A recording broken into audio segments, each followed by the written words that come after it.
The year is 1943. Europe is in flames.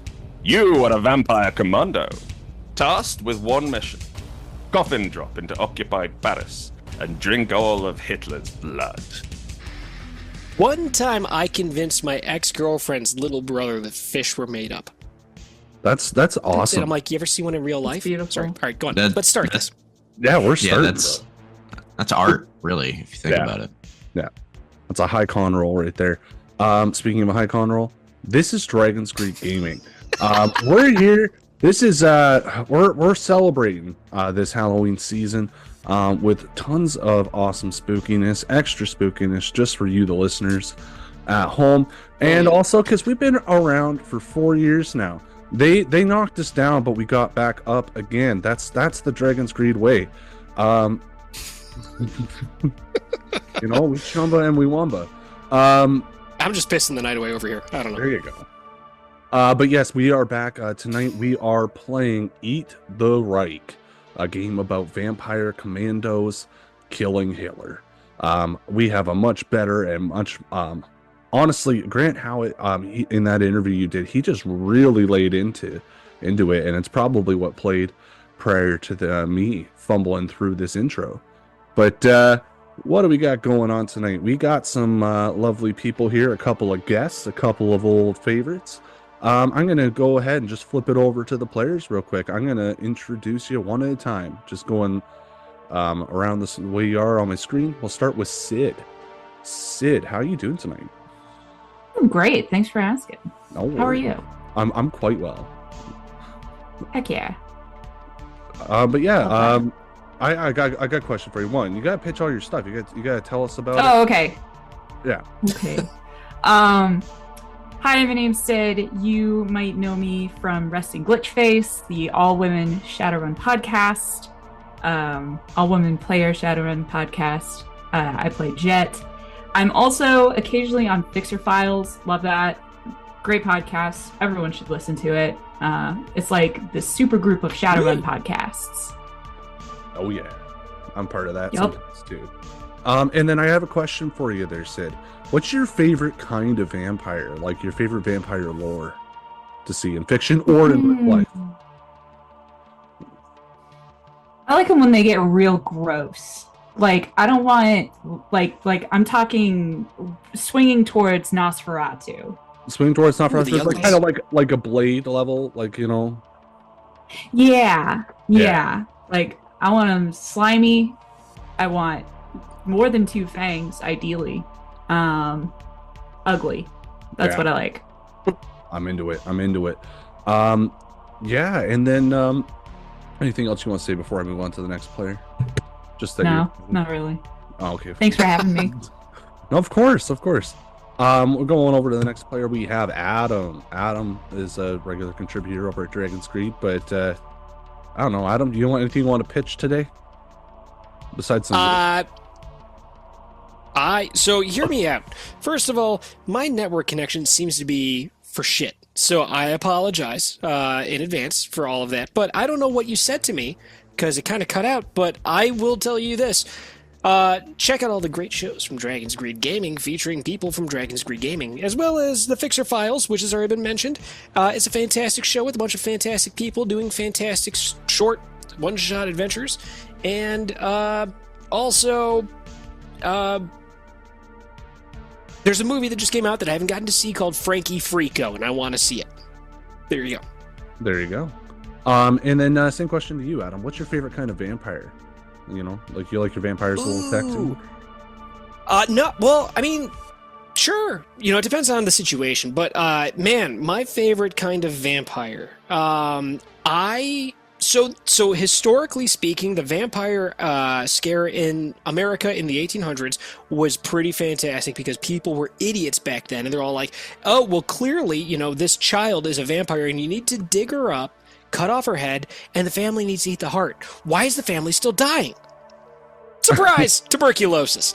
That's pretty fantastic. But if I had to pick, like, one vampire as my favorite, man, it's tough. I like young, Swedish vampires. It sounds really weird and really creepy now that I said it out loud, but basically what I'm trying to get to is I like the movie Let the Right One In. Oh, that is a good movie. That is really good. Good one. All That's right. basically what I'm saying. I feel bad about the way they came out. You like him young. That's okay, Adam. We all do. Ah, Oh, I hate that. Okay, hold on. All right. Just to clean up this conversation a bit, we're gonna go over to Mr. Yeah. Reliable Sorry. himself. We got Sean, aka Vaporwave, over here. Hello. I'm Sean. You've never heard me go by Vaporwave unless you've listened to The Fixer Files, which you should. It's a fantastic podcasting group of people that are fantastic, as everyone has said. You can also sometimes find me on Dragon's Greed Gaming, where I occasionally run games and a lot of times play them. Yeah, excited to be here. You say occasionally. You've been on there like once a week for several years now, have you not? yeah. I think like 2 years, yeah, no. Yeah. So yeah, well, Yeah, that's well, it. Once a week is technically occasionly. yeah, that's true. It's That's the minimum standard bar for occasionally. I go and I do other things with my day. I'm not on Dragon's Greed Right. today either. But Yeah. yeah, and same question to you. What's your favorite kind of vampire and why? Oof, the vampires I have the most interaction with was like the Warhammer Fantasy vampires. Ooh, They've got nice. like Vlad von Karstein, or they've got like these feral vampires called Strigoi. Those are pretty cool.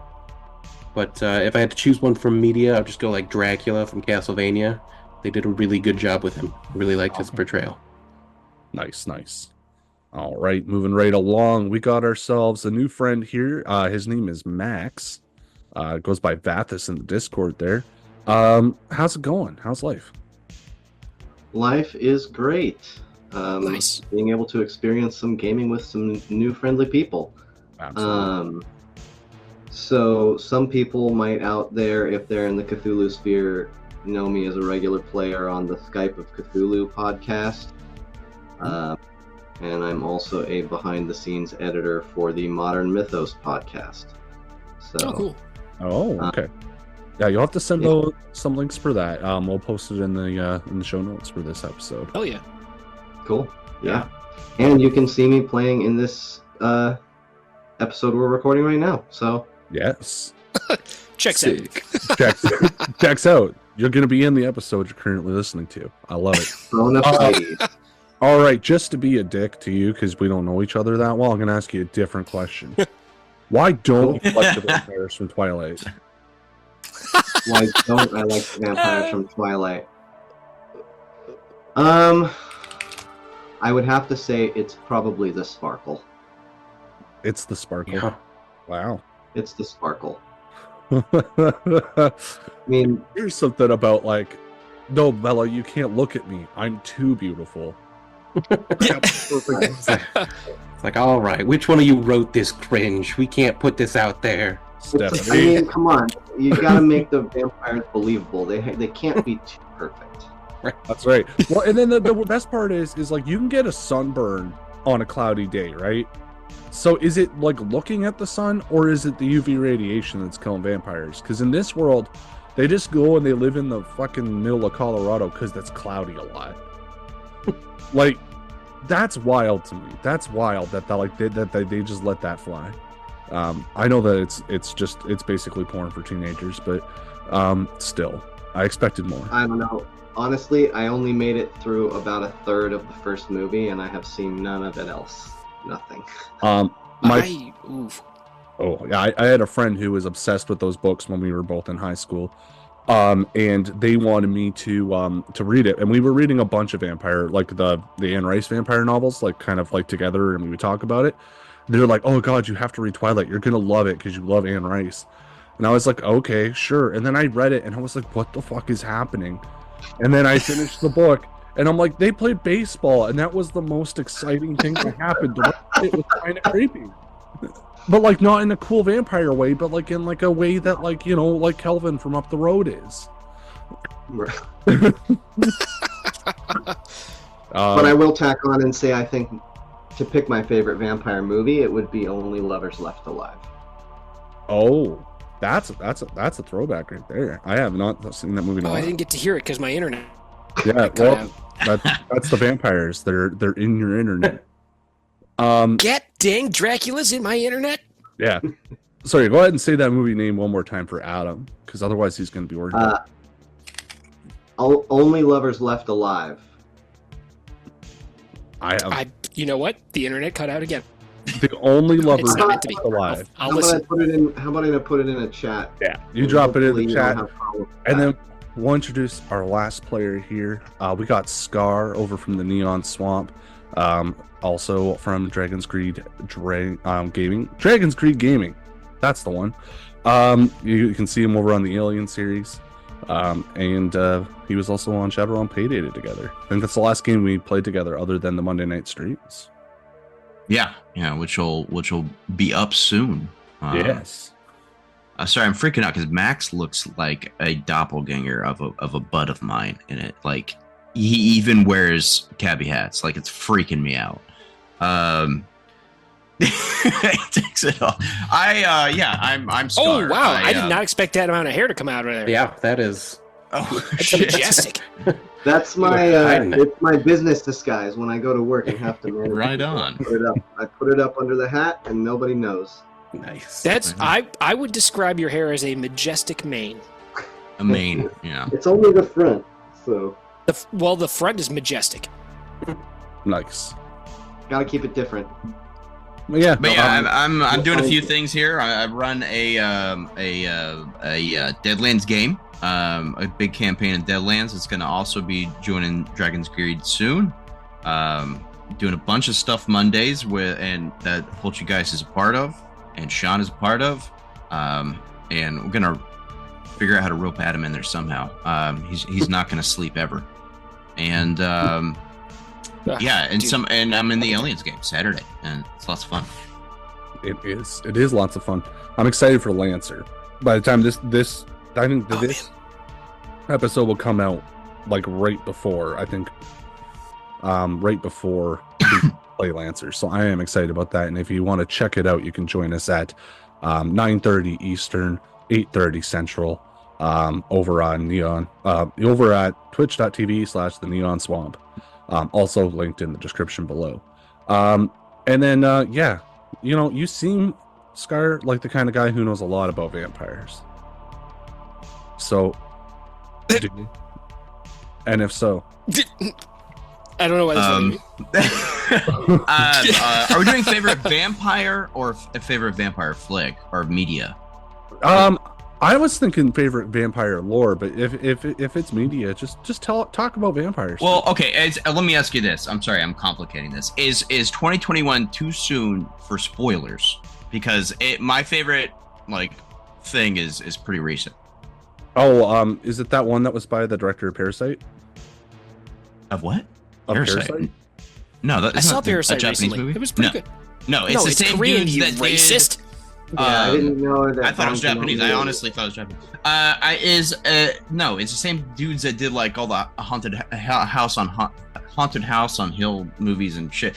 No, it's not Parasite. Okay, yeah, no. I'm just gonna say it, and Yeah. you can edit it out. No. Midnight Mass is probably my favorite rendition. That's of a not only vampire movie? Dracula, It's yeah, it's. I thought that was a movie about a serial killer that worked for the mafia. It's about a serial killer vampire. Dracula actually runs the mafia, as it turns out. Ooh, I'd watch that. Yeah, There you Yeah. go. but favorite vampire movie will always forever be Lost Boys. Oh, dude, Oh, fuck okay. yeah. There Dude, you that saxophone guy. Yeah, because I've modeled my whole look in life around appearing like them. So that's why I ride motorcycles. That's why I wear a leather jacket in 90-degree weather. Whole shebang. Yeah, dude, that's true. That's why you sleep upside down. That's why you eat Chinese takeout. Hell yeah. Only exclusively Chinese takeout. It's worms. I'm You're in the eating bathroom worms. a lot. There you go. You know what? Lately, I've been in the bathroom a lot. I haven't been eating the best this week, but tonight I made a stir fry, and it was awesome. And I got some fiber in. So tomorrow morning it's going to be an absolute blast for everyone but my toilet. I No, it will beg be a to blast. It will be a blast. On that note, this is What are we doing? on that note, this is We me, always Aaron, do. also known as Poultrygeist. I'm a guy. I'm a dude. I run this game. I run a couple other games too. My favorite vampire movie is actually like my favorite type of vampire, because fuck vampire movies. I don't watch that many vampire movies. I watch a lot of vampire movies. That's fair. I mean, I guess I have seen a lot of vampire movies. I actually really love 30 Days a Night or whatever it's called. The one we're in Alaska. Fucking love that. Because unlike the Twilight vampires, that actually makes sense why they would go there. Oh yeah, dude. But what am I thinking of? My favorite kind of vampire, a lot like Cyd, is like straight up the Nosferatu. I've never gotten to play Vampire the Masquerade, but if I do, I will play as a Nosferatu. I want to tell rats to do my bidding and just be freaky looking and wear one of those stupid zip-up hoodies that go all the way. And that's my zip up the face so that you can look like Venom or something, you know? Yeah, exactly. People are just gonna think I'm weird, not like vampire weird. Just regular human weird. That guy is too into anime. Yeah, and that's why they vampire. But yeah, tonight we are going to be playing some Eat the Reich, a game by Rowan Rook into Card. Prior to this episode, there's an interview that Adam did with the creator himself, Grant Howitt. I just want to say, if you haven't bought the book, it is an absolute gorgeous piece of art. Like, I love every image in this. I think the artist just went absolutely buck wild and did such a great job. And I'm really glad I purchased this book when I was over at Gen Con. Oh yeah. Yeah, and we'll just quickly get into some very brief rules stuff here, guys.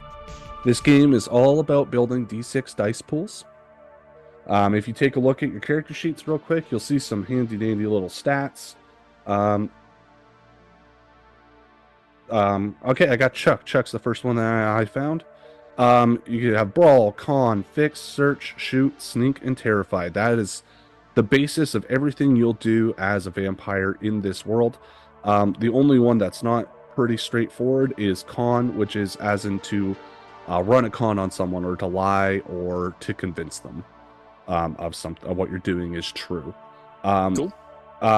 Every single thing in this game can be done as an action, almost like an attack against the various NPCs that you'll meet, the various Nazi NPCs that you'll meet, which is just very briefly, I want to talk about that because this is a game about Nazis.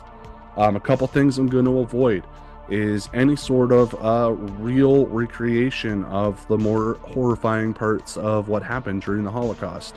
That's not what this game is about. This is a game about that's set in Paris, France. I'm also probably I'm just not going to be racist today.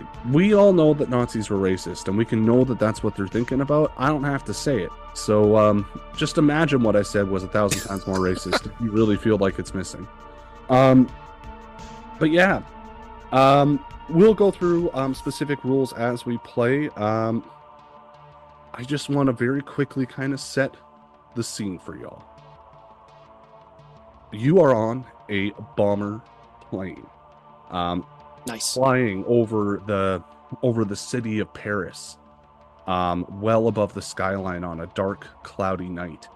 You can hear that din and that hum as the engines roar in this 1942 bomber, or 1945 bomber. My apologies.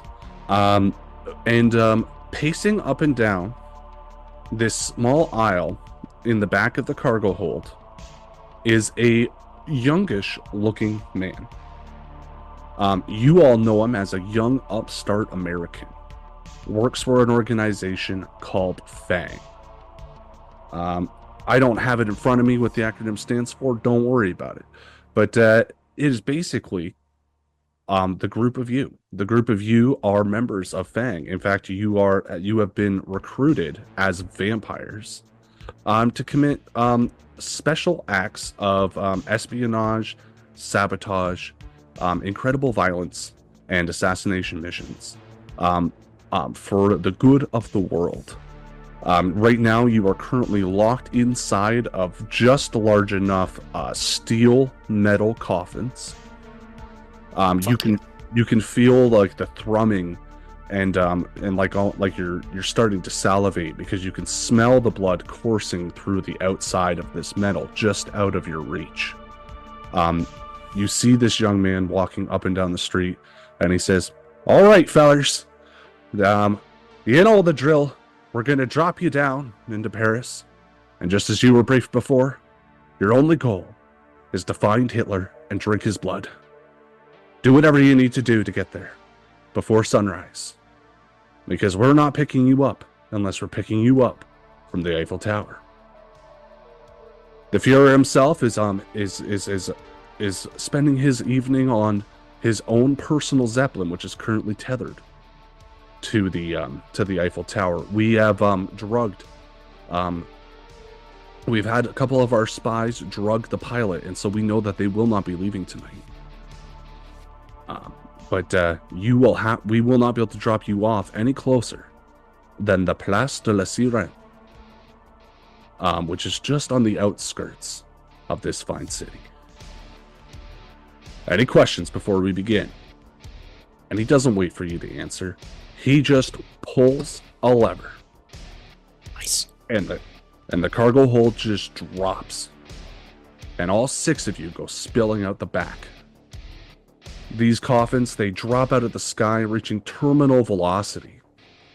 We cut to Place de la Sirène, a classy area with bistros, cafes, and boutiques. Well-to-do families drink coffee and eat pastries at outdoor tables. An ornate mermaid fountain graces the center of the square. Or at least it used to. Suddenly, this coffin just comes crashing, knocking the head off of this beautiful mermaid piece of architecture, snapping its head off, and it just crashing into the fountain. The doors spill open, and just blood pours out everywhere. The pumps that fuel this fountain, all of a sudden this mermaid is just spurting blood from its decapitated head. The water's turning red. There's a small child holding onto a gelato. He says, "Oh no, what is this?" As a vampire forms in the aftermath of this blood. Adam, tell us about Chuck as he emerges from this fountain. Yeehaw! He crashes down with a resounding yeehaw on his way down. Coffin blows up as it impacts, and he gushes out through there's a little eye slit, I imagine, and his body just like gushes out of it, and as it releases the blood that's collected from the nuns that fuel this thing, the sisters of, I think it's unrelenting torment or something like that, and that blood regenerates his body, and he forms back up, and he reaches his bony ass arm back in through that eye slot, pulls out the cowboy hat and dusts it off and puts it back on top, and he's all like, "Howdy, y'all. I came to party. I hope y'all are ready." And then the other ones drop. Boom, Yes. boom, boom, boom. We cut over to like there's like a young family, a young couple sitting enjoying some espresso in the late evening hours. They look over confused and terrified at this scene when suddenly the husband is struck in the face with this coffin. It explodes. The wife is covered in his blood and the blood of these nuns as out steps Cosgrave, as played by Mr. Reliable himself. Tell us about Cosgrave.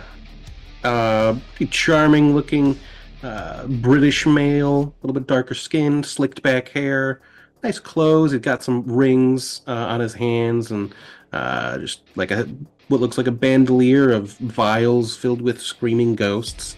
He wipes all of the blood out of his hair, slashes it on the ground, and goes to grab the corpse of someone and just move them out of the way as he takes a seat and waits for his allies to get back from where they're coming. Lovely. All right. Astrid, you crash in through the roof of a bakery, dousing all of the goods that the baker had carefully left there for the next morning's rush, covering it in the blood of these things as you burst out of the the front door of this this closed bakery, shattering some glass in the process. Tell us about Astrid. Yeah, Astrid. So she kicks her coffin open, and you see that she's still regenerating, and she like snaps her wrist back into place from being a puddle of flesh and broken bone just moments ago. And you see her flex her bicep as she does this, and it's fucking ripped. And she swooshes her hair to the side, revealing kind of a fucked up face. Her whole left side of her face is kind of metal plated and disfigured. And she's looking gnarly, animalistic, savage, and ready to tear something apart. Absolutely. We got another one crashing in to the gelato shop. Just as the man was trying to scoop up some things, he goes to hand it to a young child, and all of a sudden blood just comes splashing out. He just looks at the bloody gelato and he says, "Maybe today's not your day, Otto," and he puts it back. As steps out Flint. Max, tell us about Flint. Yeah. So Flint's coffin crashes in, and instead of it being kicked open or burst open fast, it's just kind of like a slow creak. And then his one wingtip of this half man, half bat, all badass, just kind of kicks it open with a creak, and then sticks his head out and looks around and sees the blood covering this gelato man, and his eyes kind of go wide, and he just launches himself to just start licking up as much blood as he can.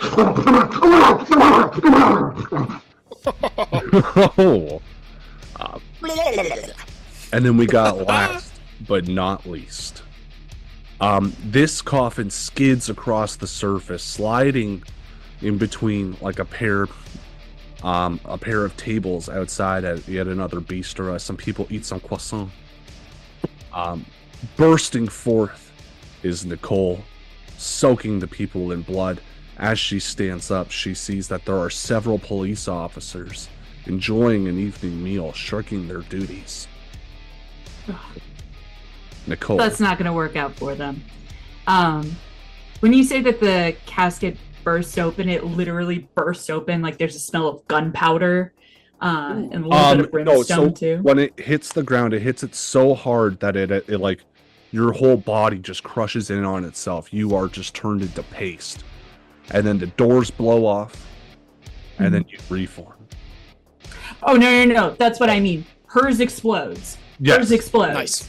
It just does. She's the sapper. That's what That's what happens. So it bursts open. There's a huge cloud of smoke, and as it clears, the cops are all coming over there like, "What's up with all of these caskets? That's weird." And then Must be Tuesday. the smoke clears. There's nothing there, not even any blood. But behind them, in the shadows, a cigarette lights up. And then she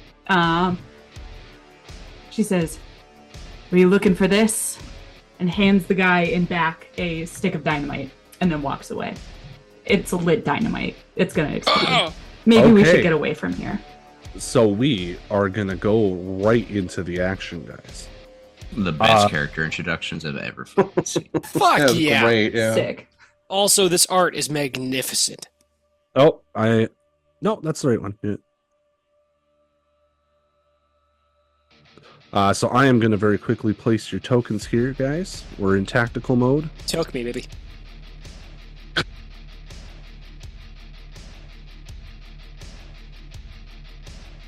All right, that's going to take a second.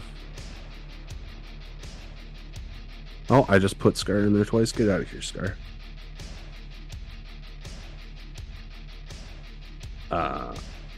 There. Sorry, guys. This is going to take a second. This is mostly just so you get somewhat of an idea. We are doing Theater of the Mind tonight. This is not a game of tactical precision. But all right. So like I said, there is a pair of police patrols.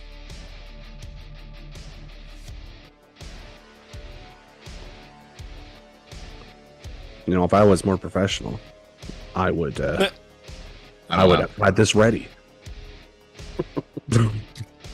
But pair of police patrols. We're gonna get it right into our first roll. Just as the radio crackles on and you hear the young sergeant from up in the plane, he says, "What are y'all doing down there? You got to get into cover. The Yahtzees are gonna find you." Yahtzees. I heard that too. Okay. All right. Good. It's not just me. Yes.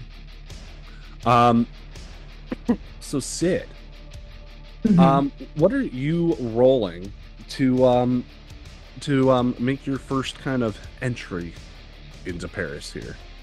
You described it as like you're gonna blow them up with some dynamite. I am, yeah. So first of all, let's see. I suppose that could be either. Well, I could maybe make an argument for terrify, perhaps brawl. I think it's pretty scary to be handed a stick of lit dynamite. I'm gonna. You know what? I'll give it to you. That's fair. I do think that this is a terrify. You've caught them by surprise. The idea is to scare them so much that they don't think to throw the dynamite away. Good. And also, I have an ability called Sapper. When I use explosives, I reduce an objective or threat's challenge by 1. Okay. So All right. that's what's happening right now. All right. Absolutely. So let me just quickly take a look. So the police here have 2 attack. Now you say you reduced it by 1. Mhm. All right. So you are going to roll your terrify plus any relevant items. Now you only need to mechanically use items if you want additional die. So you Gotcha. have it in your loot there. You have explosives. You can throw explosives at everyone in Paris until you want the bonus die, and then you're gonna mark it off. And when you run out, it's gone. Gotcha. Interesting. Okay, yeah, no, she's just gonna. I think this is just gonna be regular explosives. Okay. Okay. Now, how do I? Are we rolling in the In alchemy? the app. So if you click on the tooth in the center at the bottom of your screen there, and then you click the little dot that shows up above it for the number of die that you want to roll. So I'll very quickly just take a look at Nicole's character sheet because Okay. So since it's terrify, it's gonna be 3. yeah. I'm gonna go ahead and do that. Let's Okay. go. So yeah, you roll 3 die. Now because you lowered the attack, I only get to roll 1. Okay, you got 1 success and I got 1 success. Mm-hmm. Now, the way that this works, I am going to do 1 damage to you, and you are going to do 1 damage to me. Or actually, sorry, I have 1 damage coming your way as the other police officers see that what's going on, and the one that you handed it to, just in time realizes that he should be holding on to this, and then quickly hot potatoes it back to you. Now you can spend successes, so that's a 4 or 5. Mm-hmm. A 6 is a critical, and you get multiple criticals in a roll.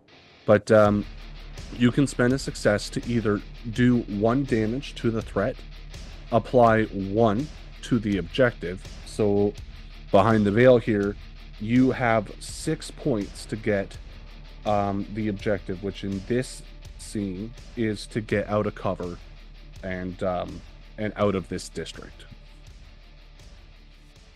Sorry, this is Gotcha. very loud. To get out of the open and into cover. So you have 6 on the objective tracker.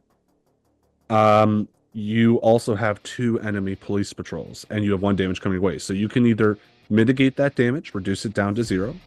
You can do 1 point of damage to one of these police officers, but you're going to take 1 point of damage. Or you can move forward on the objective. You'll still take 1 point of damage. Got it. So another thing about Nicole, she's not super big on defense. Yeah. So and definitely sorry. not that one. Sid, I Probably. remembered one more thing. This may change how you narrate what goes on. You can also now choose to use loot and roll additional die. You can roll your base stat and then see if you want the bonus from using the item. Fuck it. I got all these grenades. I'm going to go ahead and choose to advance the objective, and I want to use a smoke grenade. Okay. Okay. How many pluses are beside the smoke grenade tag there? So it's got a 3 in brackets or plus cover advance. There's just 1 plus. Oh, the 3 is a special that you have. So don't worry about that. Just yet. But where's your loot? And then it has one plus or multiple? Yeah, plus? just 1 plus. Okay, so you can roll 1 additional die to see if you get more successes. Okay. I'm doing it. I don't. That's okay. I'm gonna spend my 1 success total to advance the objective. Okay. So yeah, you go to turn to move to cover, and this bomb explodes behind you, just singeing the back of your neck. Go ahead and roll 1d6 for me.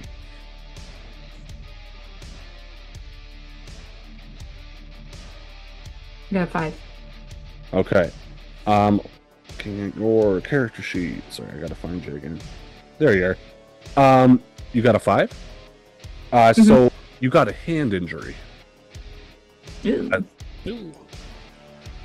Yeah. So whenever you take an injury, you roll a 1d6, and then each character has their own track. So you can take multiple injuries at once. If you take 3 or more at the same time, you are downed and will not be able to act until another vampire assists you. Takes their action to do that. Okay. But yeah, these police officers managed to get out of cover. You get singed in the back of the head, and you kind of like get pushed forward, and your arm breaks on like a lamppost, and then you pull it back and stretch it out and put it back into place as you heal with your rapid vampire generation. We're gonna go to the next player. Who has an action that they want to do right now? Otherwise, I'm just gonna call someone out. I'll go. Okay. All right. So Chuck, I don't know if you noticed this yet. He's American. He goes, yeehaw! And he starts just shooting guns. He's got 2 of them. He's like, say hello to Betsy and Maria. And he starts going, ka-ka, ka-ka, ka-ka, and he's shooting at these cops. Firing like crazy. So I got these handguns, and it says plus dueling. Or plus duel, pardon me. I'm not sure what that means. I have no idea how this game works. You're going to have to hold my hand the whole way through. So, let's blast. You get 1 additional die if you are using it regularly. If you are using it in a situation where that tag applies, like narratively, so if you were in a duel with someone, you would get 1 more additional die. Okay. In this case, there's multiple enemies, and you're kind of just firing at them from your spot at the fountain there. So only 1 additional die, and you will mark off 1 use of the item. All right. If you're using the bonus die. I think I do this, and then it goes. Oh, there it goes. It's rolling the 4. Okay. Bing, bing bong. I got and so 3. It says 3 successes, but that actually equates to 5 successes, because 6 count as 2 successes or 1 activation of a special ability, which if you look at your character sheet, you can see what they do. And sorry, one thing I forgot to mention, the other thing you can put successes towards is also blood. You can drink the blood of the Nazis, which will give you blood points, which you can later spend. So my I was curious about that. So our blood points are 0 right now, right? What you It said. starts at, Yes, you at started 0. 0 because it took all of them after crashing. Okay. So I got an ability. I got an ability called Corpse Eater. It's where I eat corpses, for fun and profit. Okay. It says after you roll your dice pool, before you discard dice, gain 1 blood if you rolled any ones, and I've got 1 of them on there. All right. So yeah, you activate your special there. So you can get rid of one of those 6s. That's going to leave you with 3 successes total. There's no damage coming your way. You've successfully managed to pin down the police officers. They're not able to do anything towards you, so you can apply damage to them or apply damage or get people into cover and towards the objective, or you can start draining blood even Towards more. the objective. We're going towards the objective. I guess I get 1 blood, and we're gonna put those points towards the objective. Basically, what he's doing is he shoots with the right hand, and then he spins the pistol around as he pulls forward with the left hand and shoots, and he spins that pistol around while he comes back with the right and shoots. Yeah. And it's back and forth and back and forth. Yeah, And so- every time he's got the maniacal glint in the eye and the big old vampire smile. He's like, yeehaw! He's like, I'm the rootinest, tootinest, 6-gun shootinest vampire this side of the Pacific Ocean. I don't care if that's the wrong ocean. I'm from America. I don't understand geography. Literally. So yeah, as you're doing that, you're kind of doing that thing where you make them dance. You're shooting at their feet, and they kind of take cover behind a table themselves. They're freaked out and aren't able to get a beat on you without risking putting themselves in danger. But you managed to put 3 more points towards the objective. You're 2 away from just being able to leave this area. We'll go over to the next person who wants to act between Max, Sean, and Scar. All right. Yeah, so Astrid is gonna kick the side of her coffin, and that for some reason it makes some kind of hydraulic thing. Burst her spear, her great spear, out of the coffin. She catches it, and she's going to hurl it at somebody's face. Okay. So the police have rolled their attacks there. So you have 2 damage incoming to you. Okay. But go ahead and make your roll. Now, if you're using the spear, does it have any relevant tags to the situation? Are any of them in cover? Yes. Actually, both of them are. Beautiful, because that gives me a plus. So this is for Astrid. You're using the machine gun. No, I'm sorry. No, I need a charge with the spear. So no pluses. Okay. Yeah, if you use the machine gun, you would get 2 bonus die. If you're using the spear, yeah, it will just be 1 additional die. Yeah, just a spear. Yeah. The machine gun's next. Okay. So go ahead and roll. We'll say shoot or brawl plus 1. How do I do the +1? Well, so you click the tooth, and then you click that button above the number of times you want to roll dice. It's a little small, but it does give you a counter of how many dice you're rolling. That's too many. That is. Hold on. Yeah. Let's try that again. That's the accurate amount. Okay. So you got a 1 critical success. It's going to count as 2 successes. You can put them both into defending yourself. You can put them both into the damage. You can get 2 blood. You can activate a special ability, or you can do 2 damage to one of the police, or clear off the objective, but you will take 1 damage incoming. One to defense, 1 to damage. Yeah, you can put 1 into defense, so you take one injury, and then you want to do damage to them, or you want to put it towards the objective. Towards the objective. The That objective, sounds cool. Yeah, the objective is just to get out of the middle of this very open square, and Okay. towards the main objective, which is the Eiffel Tower. I do that. Yeah. Okay. So go ahead and roll 1d6. Oh yeah, I don't have many injuries, do I? All right, 1d6. Is there a type command to do that, or do I just? Just on click the tooth? die. Just click the tooth, and then and roll 1 die.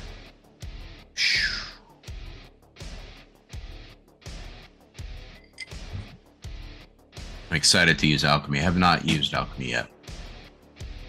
Yeah, it's not bad. It looks nice. It's really easy to make it look. It's clean. Yeah. It's like the Apple of VTTs right now. Yeah, like I'm setting up for the Hollows game after this, and I have to build it, but basically from scratch in Foundry. So that's been a mess. But that's still the easiest way. Did you get that D6 roll? Yeah, you got a 5. Yes, got a 5. You're limping. So as you throw this spear and you go and retrieve it, and then you start making your way following the crazy cowboy that's got them kind of pinned down. You didn't hit them. You hit the table they were hiding behind. One of them just kind of whips around and shoots you right in the back of the calf. Just bullet goes straight through. But again, you're a vampire. You'll be fine. You're limping a little bit. Now's probably a good time to talk about how healing works in this game. Goddamn Nazis. You can recover 1 injury by spending 3 blood at any time. Okay. And so yeah, if you want to stock up on blood for healing, now is a good time to just start feasting on some blood. So that brings up a question, because I see stuff on the sheet that says gain blood and then that says mark blood. What's the difference between gain and mark? So gaining blood it means you get to put it in your pool. You can gain up to 10 blood. Marking blood just means you're losing it. Spending it, yeah. Okay. Cool.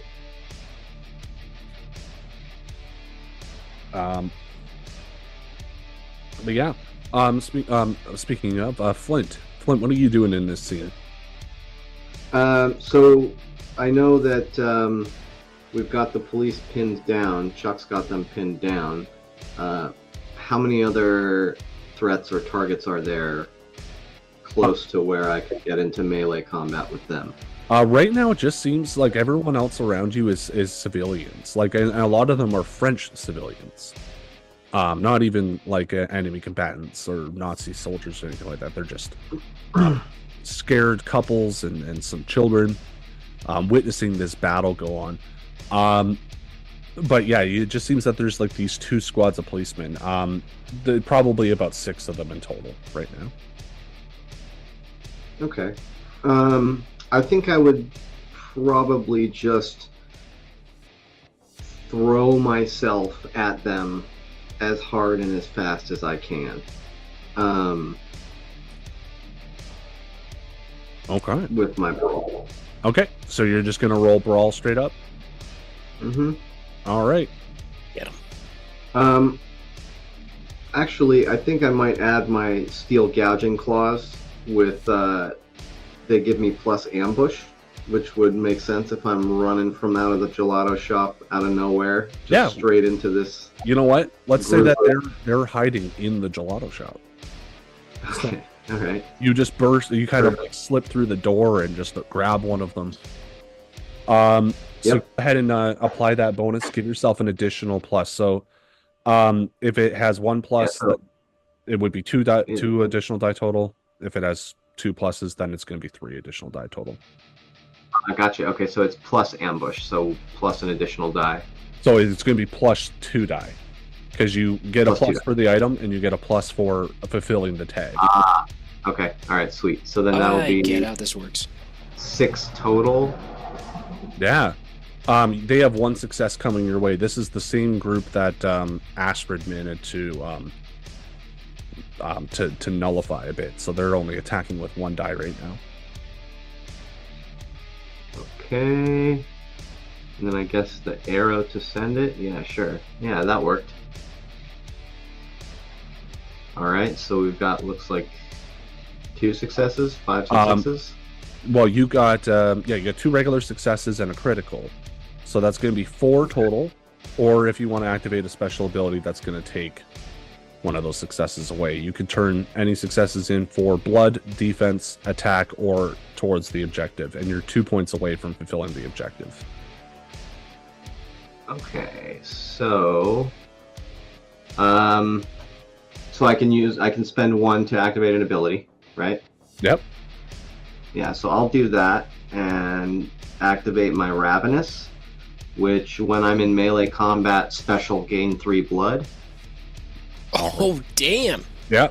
So one of these Diving in. police officers, like you impale them with the gouging gloves, and you just almost like devour their neck, like just pulling out like the whole esophagus as you suck down the blood. Oh yeah. And he just drops dead. I didn't eat breakfast earlier this evening. I'm hungry. Maybe you did not see what you wanted on the menu. Rip the throat out. Just again, he's just ravenous. And just kind of picks the body up and gives it like a squeeze, kind of like trying to get the last little bit out of like a squeeze tube. It's the vampiric Go-Gurt. Yes. All right. So you Go-Gurt him in. You got some. So that's gonna get rid of your special. You still have 2 successes to apply where you see fit. I Right. did not And think that's ever going to be an adjective in my life. Go-Gurting. No. Is that So what an I adjective will. is? So the critical is worth 2 successes. Or No. just So one? or you can activate an ability by spending the critical. So you've spent the critical to get 3 blood, which is great. Because Perfect. and then you have 2 successes to spend, either to do. Yeah. Then I'll put those towards the objective. Okay. So you're gonna get 1 injury as they wing you on the way out.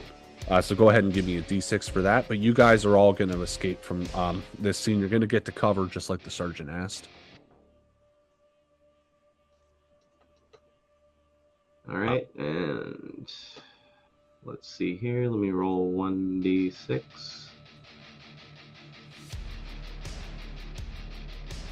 Oh, thank God I took the blood now, because that is a mouth injury, smashed teeth, Oof. and I can't gain blood from Nazis at the moment. Well, no. So you only mark off Teeth the top smashed. one. So you mark off the one that's not as bad, that doesn't have any side effects, and then you mark off the second one. Okay, all right, yeah, teeth smashed. Then you guys smashed my teeth. So just as Maybe he was a little slippery, and I lost grip of the man-girt, and The man-girt. God, yes, Oh. keep it coming. Keep it coming. No. and I think I've heard that in a porn once. Yeah. and he just falls right into my mouth. You know, like when you're falling asleep but on your phone in bed, and you don't make the right decision and put it down. it just crashes into your forehead. Yeah. Yeah, or right in the teeth. Ooh. Oh, that sounds like a bad time.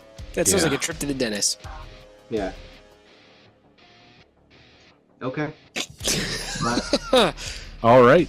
But you guys managed to like kind of dart down the street. You find some cover. You guys, as much as you might want to kill these police officers, they're just people doing their job, and you have a mission to complete. Crackling over the radio, Really want to kill the cops, though. crackling over the radio, you hear, "All right, it looks like we got you out of plain sight, but you got to move forward. Either cut through the Grand Magasin Martin, or just go through the graveyard."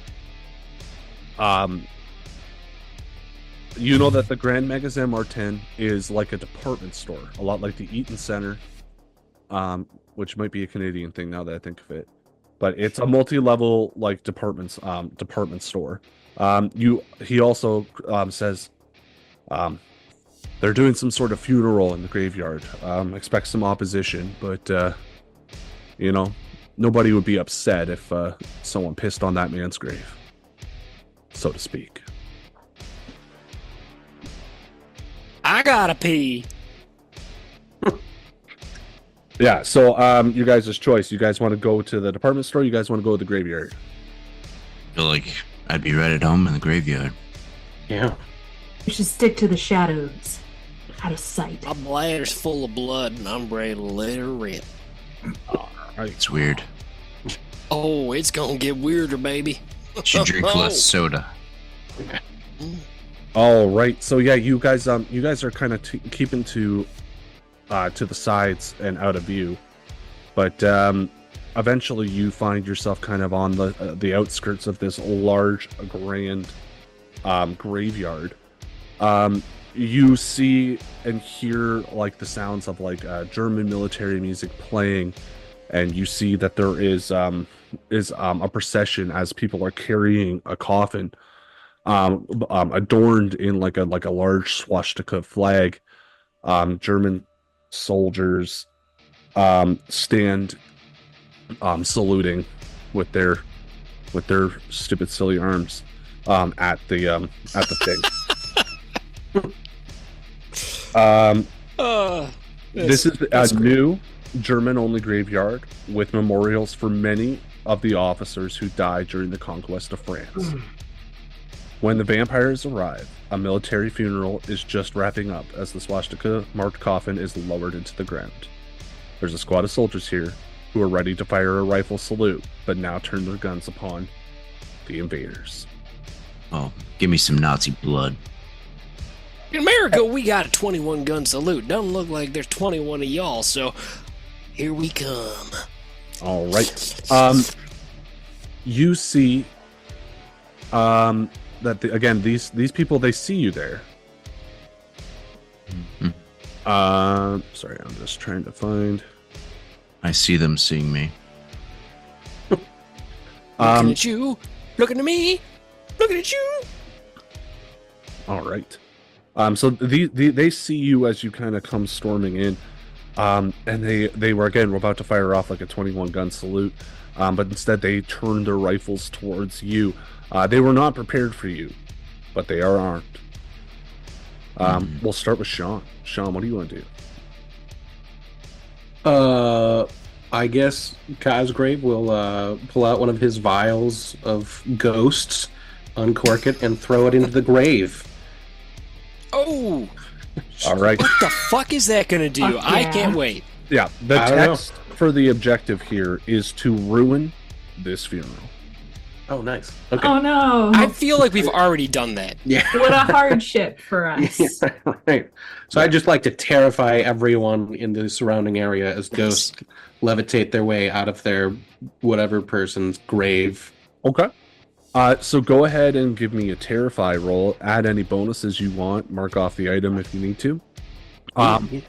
What is the text for Bottled ghosts. yeah. It says ++ passes through walls. Okay. So it's going to be 2 bonus die. Nice. So if you can find a way to describe this as passing through walls to assist with your terrifying, you can give yourself an additional one. Well, I great feel like idea. the ground is just the wall of the earth, right? It's true. Yeah, That's as they- science. It's the Lord's out. floor, but it's the devil's walls. I get you. Yeah, they explode out like this, coming out from the ground around the grave, and maybe even coming like through a guy's chest as he's aiming. Okay. I dig it. So go ahead and give me a terrify with 3 bonus die. Sweet. Nice. Infantry squad. I gotta roll some die for them.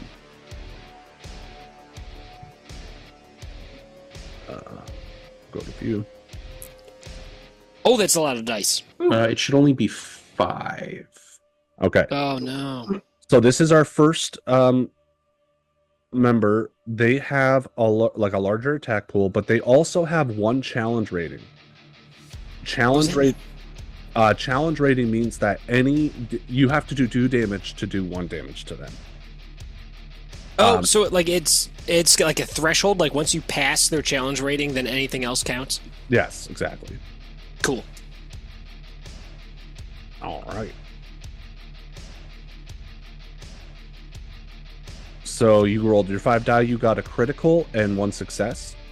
That critical again can be applied to special, or you can start, or it counts as 2 successes for the purposes of applying it to blood, defense, attack, or objective. Yeah, I'll just do You have 2 damage coming inside. NPCs do not crit. Oh, that's good. So I'll turn them into successes. So I'll do 1 success for defense, and then the other 2 for blood. Okay. Yeah. So you like as this starts to terrify them, a couple of them turn around to shoot at these ghosts, and the bullets just go straight through, and they back up right into you, Cosgrave. Nice. You drain some blood from them, and then you use the 1 man that you're holding on to as like a human shield. just like a slurp and slide out of the way. All right. The old slurp and slide. And then we're gonna go over to Nicole. Okay. Well, I see a group of people all kind of nice and bunched together. And if there's one thing I love about a group of people who are all nice and close together, it's throwing a grenade directly in the middle of them, which I'm going to do right now. Oh, Yes. Actually, they're all around the grave. I wonder if I could explode this coffin. I think that'd be fun. I think that's the best. I'm gonna explode the coffin. Yeah, it hasn't even lowered all the way, so you could like slide the underneath. That's exploding my mind right now. I love it. That's exactly what I want. Yes, thank you. Yes. So I'm gonna do that. Can that be? I guess it's from a distance. Can that be shoot? It can be shoot if you want it to be shoot. This is a game about saying yes. I'm gonna shoot them. Okay, they got no successes on their attack roll, so anything you do is just gonna be whatever the fuck you want it to be. Okay. We're just gonna do it, and then. Oh, nice. Okay. Okay. So you got 2 successes and a critical. Same as before, you can activate an ability, or you can apply it as 2. There's no sense defending because there's no damage incoming. Yeah. So attack or put it towards the objective. Are you ruining this funeral? I feel like this is a couple. Ruining the funeral, yeah, for sure. I'm also, so what I think I'm going to do is I'm going to put the 2 normal successes towards, or actually, I'm going to put 1 success towards ruining the funeral and then use the critical and the other success to drink some blood while they're distracted. Okay, so you're going to gain 3 blood. Yeah. Oh my god, you catch it on your tongue like snowflakes.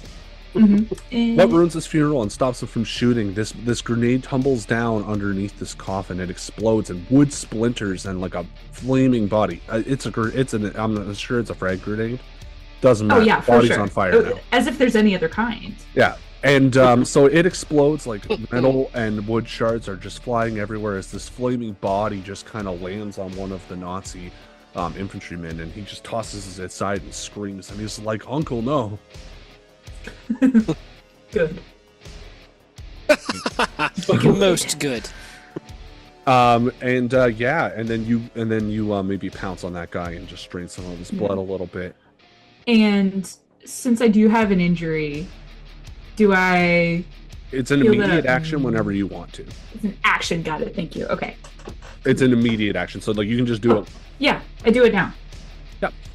Yeah, so you drink All the better. blood in that hand that was like all broken from hitting that lamppost. It just like immediately heals the bones. And she's especially proud of that shot because she was doing it left-handed.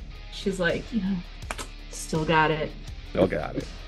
All right, and then we'll go over to I don't know. We'll go over to Adam. Adam, what's Chuck up to in this?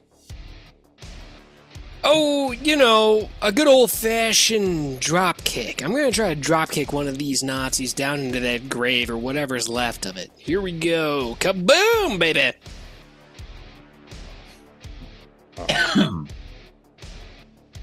Bingo bongo, I got 2 hits. All right, I got to roll 3 die and see what you get. What's coming your way? Fuck! I did shitty against that. Yeah, so they have 3 harm incoming your way. Now you could. There's 2 ways that you can boost a roll. Is one, you could spend a use of an item right now to increase the amount of dice you roll. If you want to re-roll at any point, you can do it once per session. We roll to randomly see a flashback of your life prior to this moment. Ooh, and that'll let me re-roll one of my dice? It lets you re-roll the entire roll. Well, but 2 of them were good. Yeah. I'm going to save that for later. You know what? We're gonna let it ride. So that means I take what, one damage, or do I take 3? So if you apply both of them towards defense, then you will only take 1 damage. If you apply it to anything other than defense, then you're going to take the difference in damage. So you could take up to 3. Oh, okay. Oh, that's so lame. I'm so fragile. I don't like that. Well, this is like Damn. 10 dudes with rifles, right? Like you're one guy. You're a vampire. But these are like yeah, but like I'm drop kicking them. All right, so I got these abilities. How does this work? I got let's see. How do I use those? I don't know how this game works. Tell me. So you can use an ability if you roll a critical, or if it says mark X blood, you can use it if you mark X blood. So Yes, it spend 1 blood, blah blah blah. yeah, so if you spend 1 blood right now, you can huck you could do acid spit or spider scurry, whatever you need. Acid spit? Well, I want to do my acid spit. So it says ++ versus metal. Okay. So go ahead and roll 2 additional die right now. Don't mind if I do. It's that chaw, man. He's had it. It's not since- chaw. It's crap. I got fucking double 3s. Now I'm gonna do the thing where I can re-roll dice. How's that work? What do I? Okay. I don't know what's going on. We gotta go to flash. Look, I've been drinking. I I'm know. on my 3rd beer. We know. By the way, the Oktoberfest beer from Granite City Brewery in beautiful Schaumburg, Illinois. It's delicious. This is the probably the best Oktoberfest beer I've had. Out of all of them. Cheers to that. Mm-hmm. There's flashbacks. There it is. Malty. All right, Adam, if you want to re-roll this, before we do, roll a 1d6. Okay. So I just click on this tooth, and then I just hit once, and then that. Actually, roll 2d6, so just roll another one right after. Okay, don't mind if I do. Okay. The context I got of a this 6er. flashback. Okay. So the context of this flashback. This is a mission at another time other than this, before 1945. You were assassinating a Nazi general at the opera. And Fantastic. So here's the my deal. wait. My question to you is you won't let Cyd's character see you fall like this. What do they most respect about you?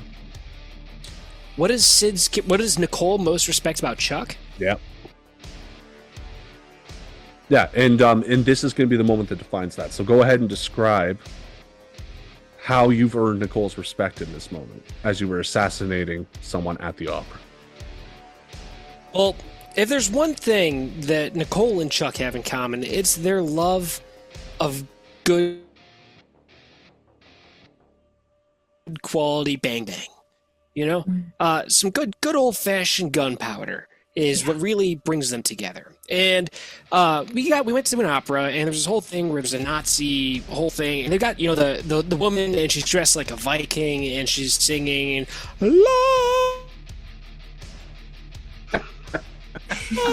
and there's a Nazi at that moment. That's when everything was set up. There's a bomb that goes off, and it blows out the door. And just as that's going down, Chuck gets right behind this Nazi in one of the box seats, and he's got Maria and then the other one, whose name I already, Betsy, and he puts both of the guns against temple this Nazi. The thing that he's disappointed with this is as he goes to fire both of these bullets at the same time, Nazi pulls his head out between the guns and turns and looks at him, and he shoots and misses twice at point blank range. And he doesn't want Nicole to know about this. And so he's so devastated, and he needs to cover this up. And he knows at this moment he can't fire another shot because she'll know he shot more than twice. So what he does, and he's not proud of this, he kicks him in the pills. He kicks the Nazi in the pills, and then he beats him with the guns. And he's got to make it look like the guy got shot, so he smashes the shit out of this guy's head. And he's, you know, disappointed in himself because, like, how the fuck do you miss at point blank range with 2 guns? But he was a wily one, this Nazi. He was a slippery son of a bitch. And you're thinking to yourself, maybe Still I managed ought to to kill be him, but a not little as bit nice. more of a slippery son of a bitch in this moment as you re-roll 2 die and give yourself 1 additional die to re-roll. So you're rolling. Triples. Here we go. 3 dice. Hit me, baby. Come on, come on, come on, come on. I got 2 more. Well, you got and a 1. The 1 means I get a blood back. Yep, you get a blood back, and you rolled a critical as well. So you could activate an ability, or you have 3 successes coming. Which means you actually have a total of 5. Okay, well, 5.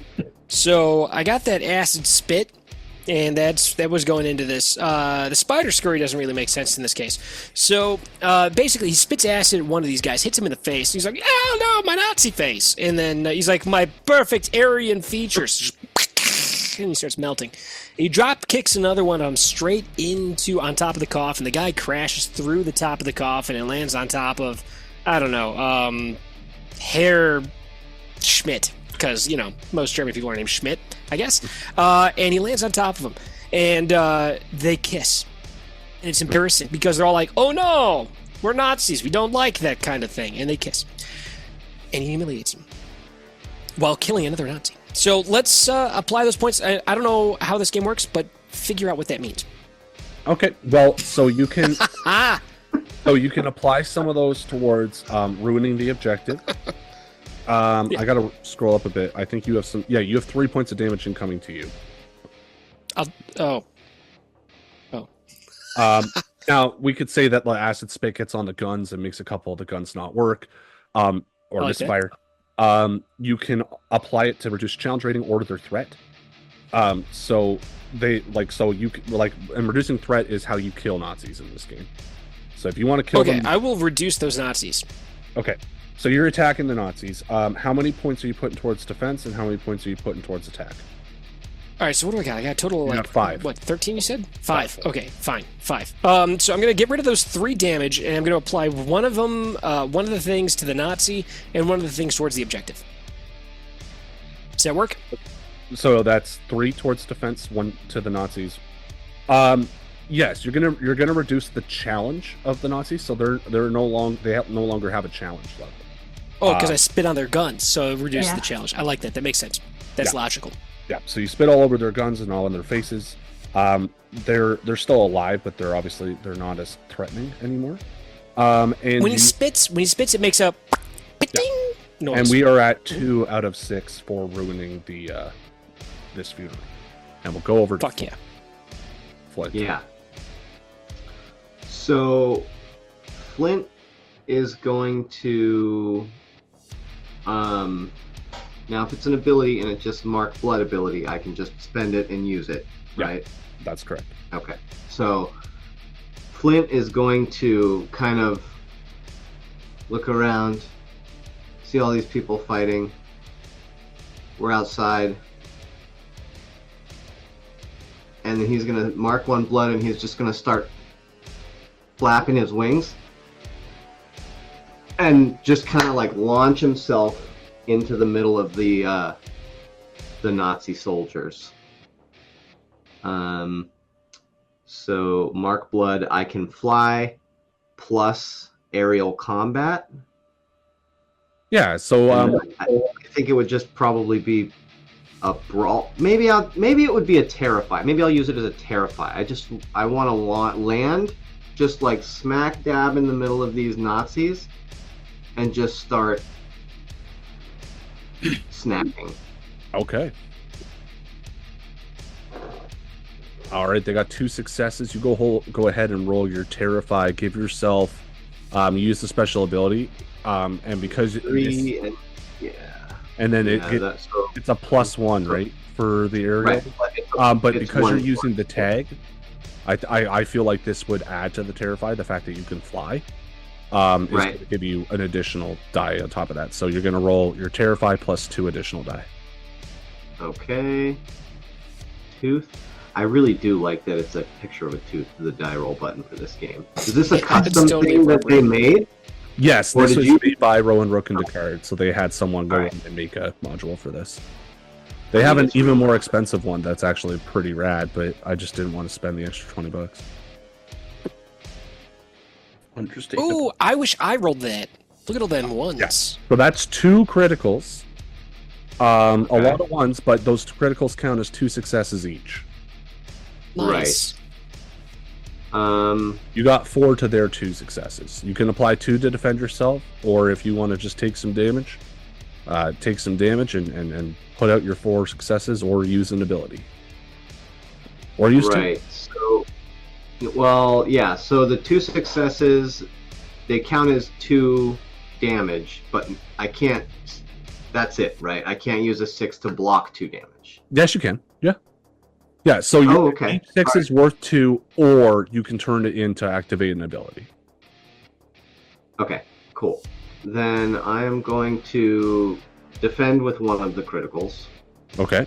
So that should take care of my damage. Yep. And then... and then I want to activate my Ravenous ability. When I'm in melee combat, gain 3 blood. All right. Yeah. Nice. So you kind of come into the middle of these people. They go to turn their guns, and you're just like ripping off their arms and sucking it down like a Capri Sun. Yeah, I think he's kind of just like doing you some, gain 3 blood. blood break dancing. Yeah. And you are, while you're doing this, you're just swatting away bayonets and like forcing them to misfire off into the distance. You don't do any damage to them, but except for the guy whose arm you tore off. He's not happy. But we'll go over to Scar. What's Astrid up to? So Astrid has 2 special abilities that I don't. Well, one I understand, one I don't. She is a apex predator and lowers the threat 3. Yeah. So if you activate that, you're basically like halving the amount of Nazis that are on the field of play right now. Yeah. The Activated. other one, well, to activate it, you got to roll a critical, or Oh, okay. Yeah. Gotcha. If you had blood to spend, you could spend 1 blood to track targets or search for things using your sense of smell. Right. So I'm gonna then instead take my great spear and charge into this group of Nazis. Okay. So go ahead and roll. Sounds like a brawl. Plus 2 die, so 5 die total for you. Excuse me. And they're gonna roll their 3 attack. Holy shit! So you got 4 successes, and they only got 2. So there's 2 damage coming into you as they fire at you as you're charging in with this spear. Yeah, I'll defend 2 and do 2 for. We'll do 1 damage and 1 blood. And 1 blood. Yeah. So you manage to bob and weave as they fire upon you. You get up there. You skewer one of the Nazis, impale him with your spear, and just hold it over you as the blood drips into your open maw. And you gain 1 blood. Who hasn't gone this round? I think it's Cosgrave hasn't gone yet, right? No, he went I first. started us off. Yeah. Yeah. So I guess everyone's gone. So we'll go right back to Cosgrave. Sweet. I will spend 1 blood to activate my ability, Dance Macabre. Spend 1 blood, gain full control of a corpse for around a minute, after which it falls apart. So I'll grab this Nazi corpse off the ground. Hans, are you okay? And then I will spin him like a pirouette as he magically animates and he goes to go kill more Nazis. Oh my god, I love it. That's perfect. That's the way to ruin a fucking a funeral. Right That there. is the way. So let's see how the corpse is dancing? Yeah, it's like pirouetting towards them as I spin him there. So they got 2 successes. Go ahead and roll. I guess you're doing Terrify. Sure. Well, and then does the special ability have any pluses beside it or tags?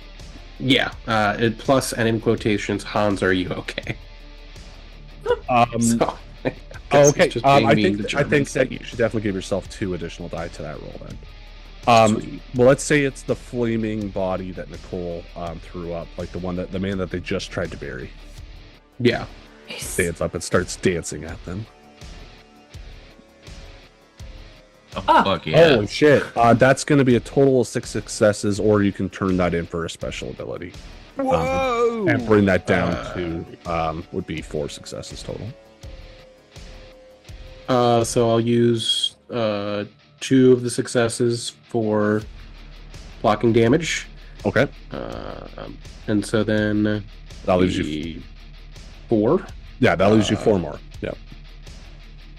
We'll put 2 more on the objective and 2 more on damage, or 1 on blood and 1 on damage. You know, and that makes all. Sorry. So 2 more against the objective, 1 on blood, 1 on damage. Yeah. Yeah. I feel like this would ruin a funeral as this body dances towards them. Again, it's flaming. This freshly decaying corpse, covered in formaldehyde, is just emulating as he grabs onto his nephew and just holds him close in a tight bear hug and dances with him as they both emulate. That man just is utterly destroyed. The morale is starting to crumble as the soldiers that are here are frantically calling on the radio for reinforcements.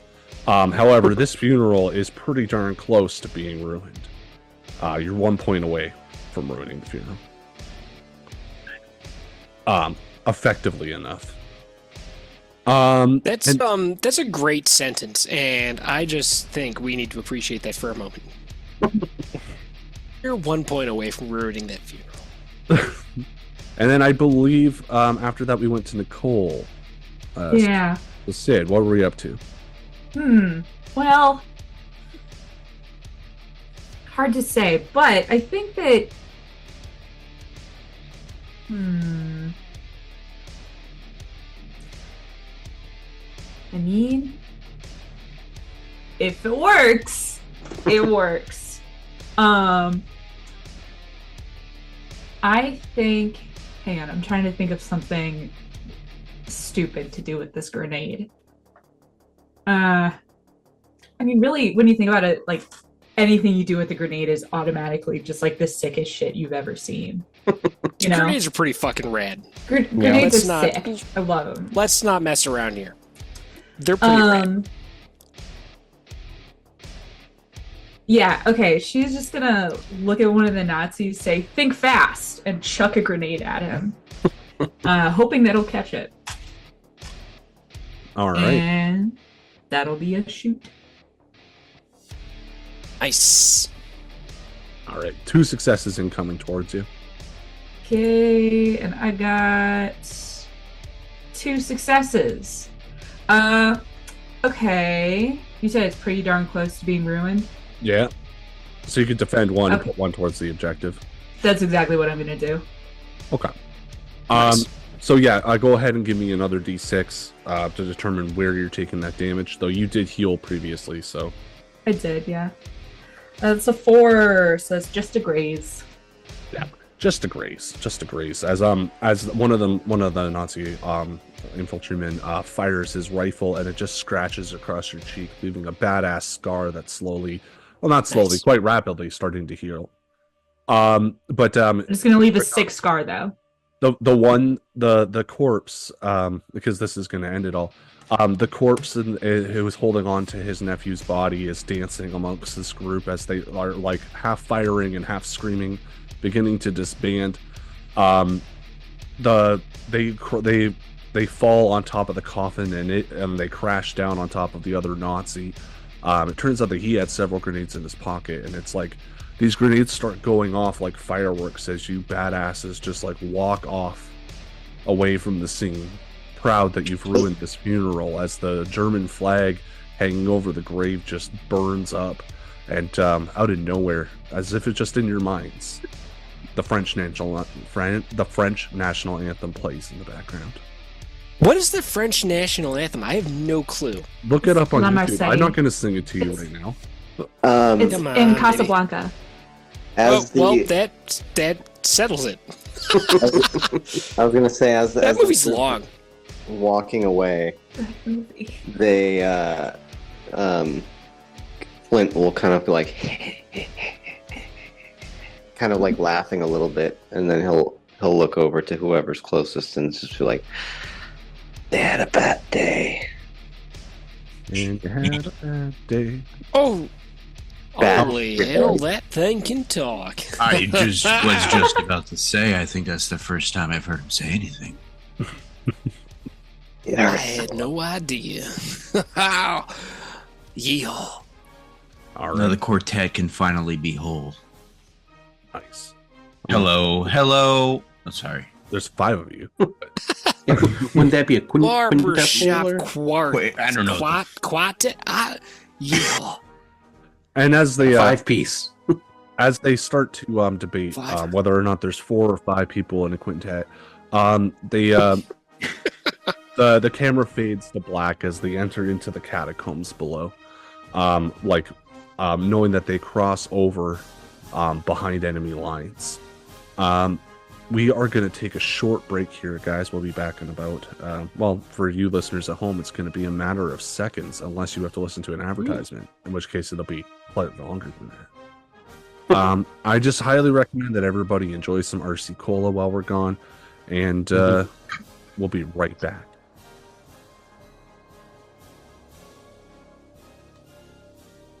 All right. Ladies and gentlemen, we are back. I hope you enjoyed that advertisement. I hope it wasn't anything weird or unsavory. And if it was, tell us. I hope about it was real weird.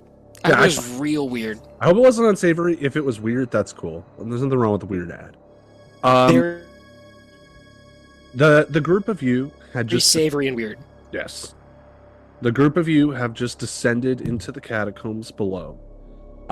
You blow off the hinges of like this sealed tomb, and you walk down.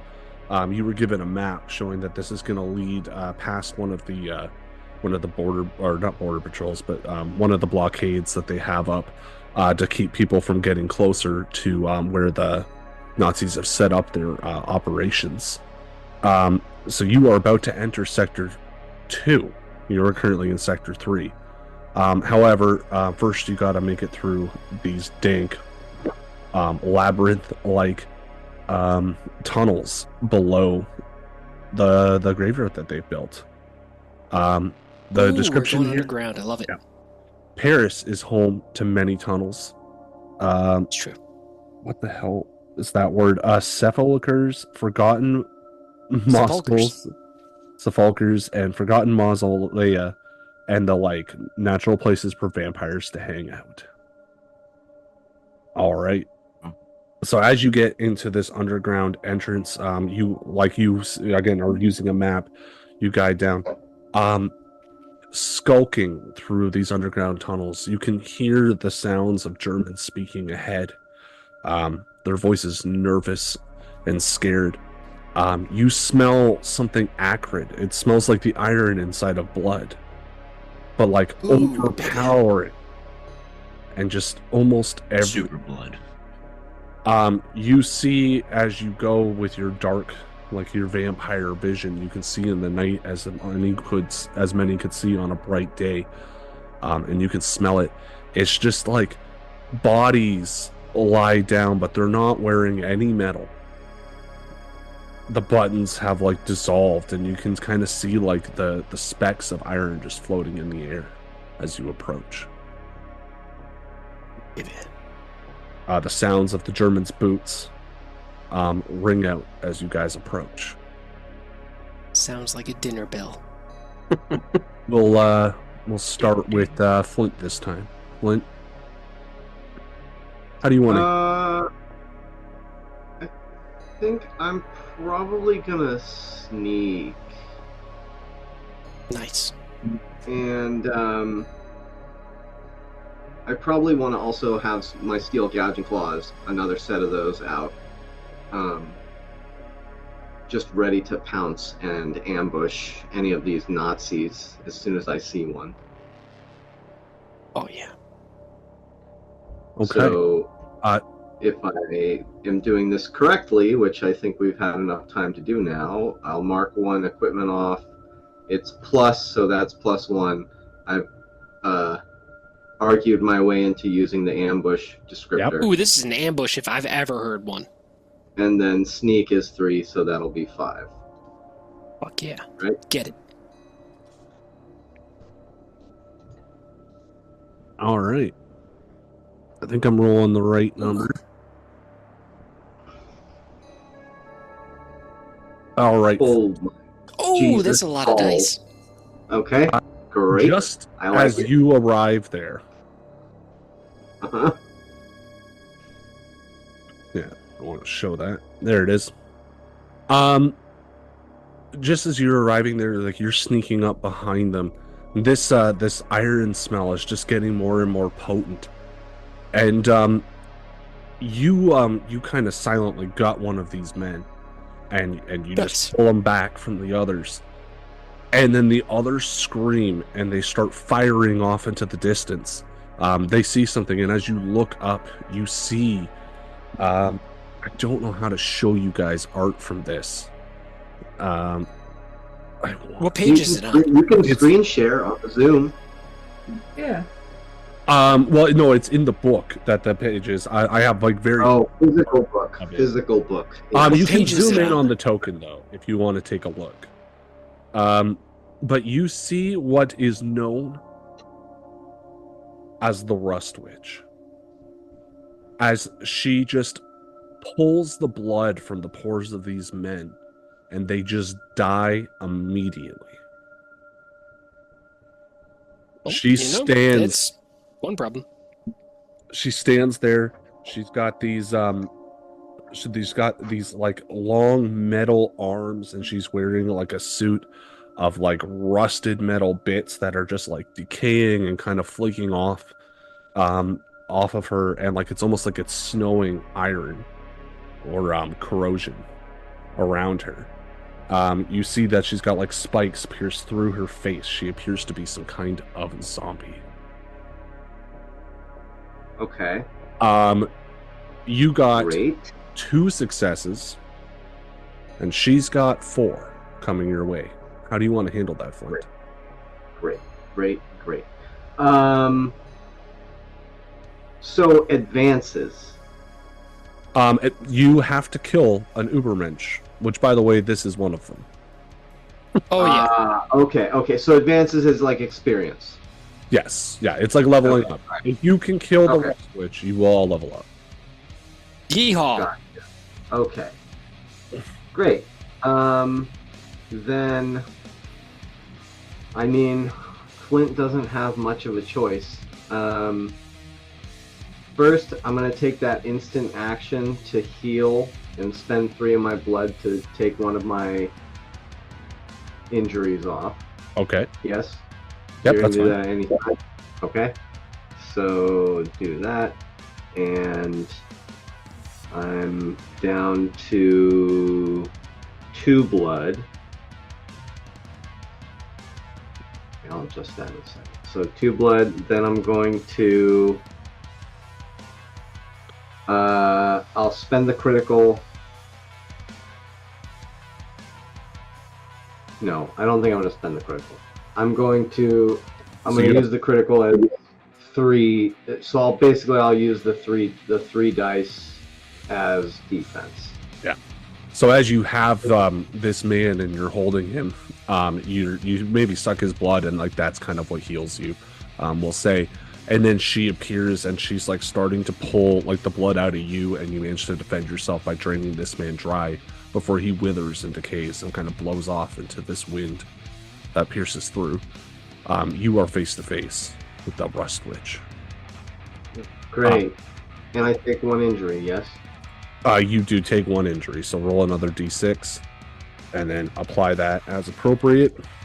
And we'll go over to Scar. Scar, what's Astrid doing? Well,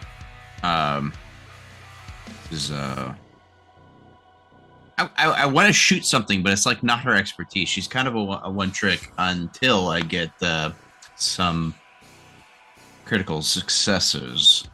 I'm gonna shoot her. I want to shoot something. All right. Fuck yeah. Bang, bang. I'm gonna stay out of this vicinity of fucking floating iron, and shoot her. Is she in cover? She's not in cover. But if you're in cover, that would also count. I'll be in cover. Yeah, so you managed to duck down behind like the corpse of like a few corpses and just kind of throw them up as cover, and you start firing this machine gun at her. Go ahead and make your roll, and I will make mine. God damn it. 1 success. Okay. So she's got 2. Now, I will remind you, if you want to do a flashback, you could re-roll that. Flash it, baby. I'm Flash going it. to save that for a more like pivotal moment. Okay. Waiting for. I want to be on the brink of death. You're already dead. Um, You're a vampire. Touche. Okay. I just want to make sure I know her abilities. Okay. So what are you doing with your 1 success then? Are you defending, attacking? There's no objective here. The objective is to survive. I'm going to eat it, and I'm going to eat what she's doing. I'm going to eat all of it, and I'm going to attack. Okay. Are you lowering her threat or her attack? Actually, I'll be supportive. It sounds like I'll help others if I lower her attack, right? yes. Yeah. Uh, I'll be support. I think I'm supposed to be the tank, but fuck it. that's all right. Tanks a lot. Tanks a support. Yeah, tanks a lot. Tanks for the support. All right. So we got Flint and Astrid. We'll go over to Cosgrave. Cosgrave, what are you up to? Yeah, what am I up to? Okay. I would like to sneak in with me enormous knife and try to carve her up just a wee bit, you know? Okay. Nice. Okay. So didn't see him coming. I know Cosgrave's character sheet kind of a little better than some of the others. Nice. So go ahead and just give yourself the bonus die for the text. Also, just so you know, you get an additional bonus die if it's the last box on the item. Okay. So using the item is 1, getting the text is 2, and if it's the final box, it would be 3 if I got all of them, right? Yeah. Oh. Nice. Well, okay. I do need to roll 2 more dice, but I like that so far. Okay. She got 2 successes. Yeah.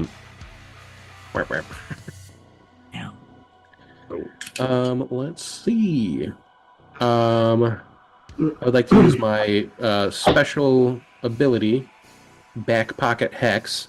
As I'm sneaking up to her, I just fling out some magic cards, like Gambit, who hasn't been invented yet, but I'm actually the original Gambit. And it reduces her threat's attack rating by 1.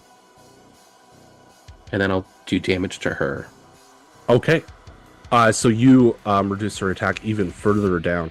And then you're gonna take the 2 damage incoming? Yeah, we'll fucking do it, yeah. Okay. So you're gonna roll 1d6 and apply that to the same box. Oh, that's how that works. Okay. Well, cool. Yeah. So that will have so that I don't know what it says for Cosgrave, but it will have a mechanical effect. My arm is ripped off. -1 to all stats. Yeah. So yeah, she opens her jaw and like it sounds like a scream, but it's just like the sound of like rusting metal, like kind of like screaming against each other. And Nice. she breathes in, and just like the joints and ligaments in your body just like completely drain of blood, and your arm just kind of falls to the floor. And then you do 2 damage to her with this knife as you stab it into her back. Nice. And you reduce her attack by 1 further. So as you do this, like this kind of like acrid smelling blood that's like orange in color just comes pouring in of her. And then we'll go over to let's say Cyd. Adam's going last. No particular Okay, reason fine. why. That's okay. All right. So, no matter how much I Google it, rust is not flammable, which is unfortunate. It is not. Try Googling it again. Not with that attitude. Okay. It does have a melting Love point. it. If you douse it in gasoline, That's maybe. true. Anything's flammable if you really put your mind to it. Yeah. I mean, there's a lot of Nazis around here. I'm sure those are flammable, right? Like, It's they're true, all dried yes. up. Yep. Those could go up like Tinder, really, when you think about it. The metal off their Nazis clothes love is not Tinder. there, but their clothes Has the challenge level been reduced yet, or no? So she does not have a challenge level. She has a she threat, doesn't. which has Okay. been reduced, and her attack has been reduced. Okay, cool. Well, I think my best choice here. Let's fuck it up a little bit. I'm gonna throw a firebomb. Okay. Which I get +1 for using it, and then I think we can all agree that these Nazis are gonna go up like kindling. Really, Absolutely, You know, it's fair. I'd I say would it's a fire trap. I would say that my even like the air, like these little bits of things, like that are kind of floating around, it would act kind of like flour does in a silo, if you wanted to. I think, Ooh, I kaboom. do actually. Yeah. Which So gives go- me 7 dice. Which God, I hope I get at least a couple of successes. Jesus, 2? Oh, I guess 4. To your 3. Yep. Yep. All right. I'm gonna go ahead and really not a great roll. I'm trying to decide if I should re-roll now.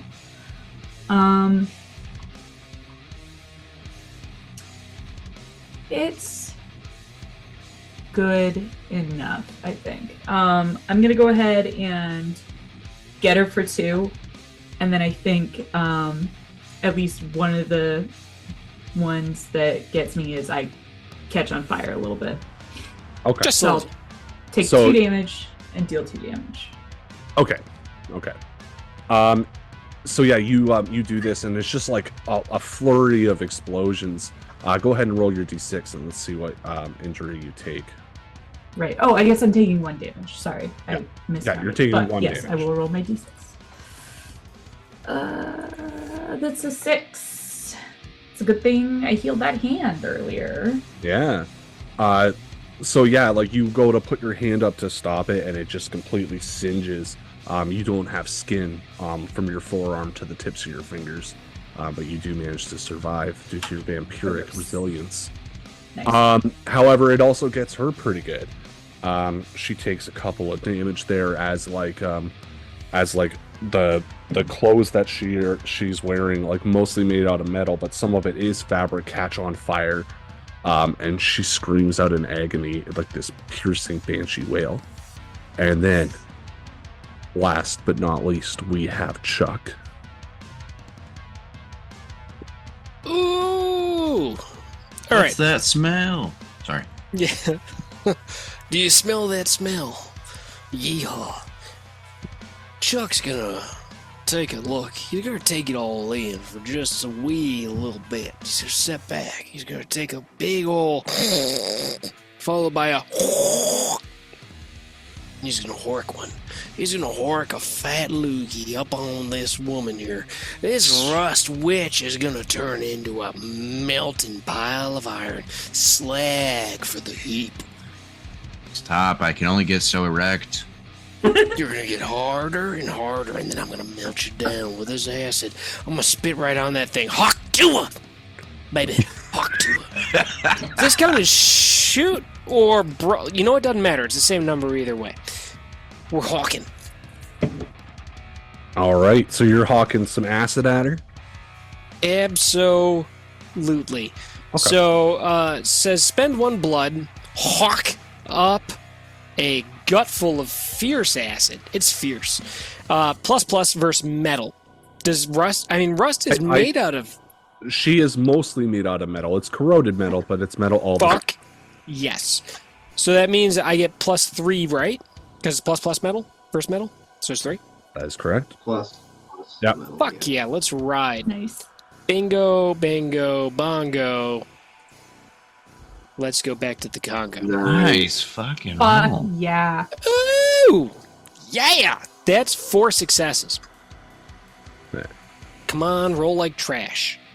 Oh, also I get a blood back because I got a 1 on there. There you go. Fuck yeah, dude. I love this character. He just keeps spending the blood and getting it right back. So you got your 4 successes to her too. So I need to spend 2 to cancel out the damage coming back. Is that correct? Yes. Okay. So the 2 additional, I wanna milk this witch. You want to milk the witch? No, melt, not milk, you weirdo. Okay, I think everyone heard milk. I definitely heard milk. Weird. You guys are all weird. I'm reasonable. You're weird. Okay. And then I immediately went to meet the fuckers and started thinking of That's my cats. girlfriend you're talking about. I can't believe this. Yeah. Well, you know what? It's weird. It's all. You know what? It's weird no matter what. Let's do it. I'm gonna spit on that. Tooey. Spit on it. She's got this this halo of rusty nails as it starts to melt into her face and just through her eyes. You blinded her as she screams. Just keep in mind. So this artwork is her? Yeah. Yeah, that's her, dude. Oh, rad. I missed that. It is. Okay. It's, dude. Like all the art. Okay, so listeners, you can't see what we're looking at. The art in this book is magnificent. This literally book is worth buying it for just that. Dude, even if you don't like role-playing games, I don't know why you're listening to us if you don't, but even if you don't like role-playing games, just the art alone in this book is it's glorious. It's beautiful. If there were no game attached to this art book, it would be worth the price of entry. But the game is fantastic too. Check it out. Buy it.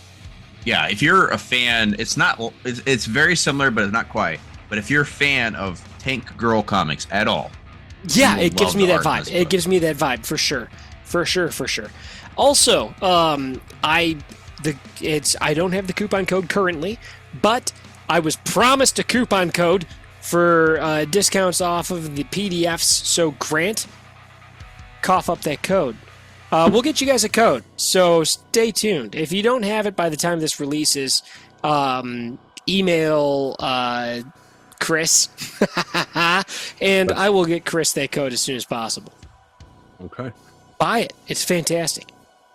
Buy everything from Road Looking to Card. The art is fantastic. We will the do games that. are great. However, the round has ended, and she has a special effect known as the Rust Curse. And so the first person to go this round was Flint. Flint, looking at your equipment there, anything made out of metal? Mm-hmm. Can you tell me what it is? I don't think so. That's a bat. Yeah. I've got the steel gouging claws and probably my grappling hook. I can't see it being ceramic. Grappling hook. Okay. The steel gouging claws, I think, are claws that gouge steel. I don't. All right. I think they're stainless steel specifically, like coated 1, 2, stainless or steel. 3 is the Isn't steel an alloy, so not really a metal, but a mixture? An You know amalgam. what? I don't care for your semantics. Unfortunately, They're really important you used right to have a grappling hook there, Flint. Ooh. You go to reach back to feel it as you kind of feel something like the weight shift on your back, and you just see it disintegrating into the air around you. You can remove that from your character sheet. Great, thank you. Womp womp womp. I'm so happy it's not me because I got these 2 guns and I need them. I marked them all up. So. Okay. Great. And then we go to turn. So we go to what? it's your turn there, Flint. All right, yeah, that's what I thought. All right, perfect. So, was it the steel That's what I gouging thought, claws bitch. too? Gouging claws are gone as well, right? No, just Or the is one it item. You lose one item. I Just- roll randomly to see which one it was. Sweet. Well, I think it's brawl time. I'm just gonna go all in. That's the only way, and probably the best way that Flint knows how to deal with his problems. And I will, because I want to make sure I kill this thing as dead as it can be. I will use my steel gouging claws, the third use of it. I don't think I can argue an ambush because Well, she's very aware. well, no, you know what? That's Also, fair. you can argue an ambush because she had turned her attention to Cosgrave, who stabbed her in the back. He managed to ambush her. Oh, You dart okay. through out of the corner of her vision and come in for an attack. Give yourself the die. I'm not here to say no. I am here to say that she has another special ability known as Aura of Misfortune. And so That doesn't fours sound are- fortunate. Fours are no longer successes on this, so we'll keep that in mind when you roll. Ooh, You're just- doing terrible. It literally Don't just do didn't that. come up in the first round. You guys All are right. good. a lot of fives or So below. that'll be 4 plus an ambush. So that's 5 6. total. Oh, 6? All right. 1, 2, 3, 4, 5, 6. And Damn. there's 2 4s. Okay, so you got Got robbed. 1, Should 2, have got these rolls in Warhammer, man. 5 successes. I can't get into the rules arguments and over like this much measurement in Warhammer. I can't do it. So you got But- 5 successes, or including 2 criticals, so you can turn those in versus Well, 3. No, but not 5 successes, right? Because 4s don't count because of Yeah, her but ability. 6's count as 2, so it's 1, 2. Ah, okay. There Okay, you go. All right. Equivalent exchange. All right. Yeah, cool. I don't want her blood. That seems like a bad thing. So, I think I'm going to. She had 3 successes, you said? Yes. All right. So I'm gonna block for 3, and then I'm gonna damage for the other ones. Okay. So as you you kind of she goes to swing at you with this giant metal claw, you just dip out of sight and you pull right through her center and grab her spine and give it a tug. Just a little tug. Just a little. Just a little bacchiotomy. Yeah. That's what the And doctor then- said I need. Yep. And then I believe we went to, was it Nicole next? No, was it Cosgrave? Doesn't matter. Whoever wants to go. Actually, you can go if you want. Sure. Well, since I'm right next to her, I'll pull out my sawed-off shotgun, clack it, and then jam it in her gut and pull the trigger and hope it works. Bada All bing. right. All right. So it's 2 pluses at point blank, so that's a total of 3 dice if I use the item. Yep. My shoot stat is 2 normally, but it is 1 now, so I get a total of 4 dice. I would argue this could be a brawl if that's better for you, because you're up close. Nope. It's not. They're the same. But they're both real shit. No worries.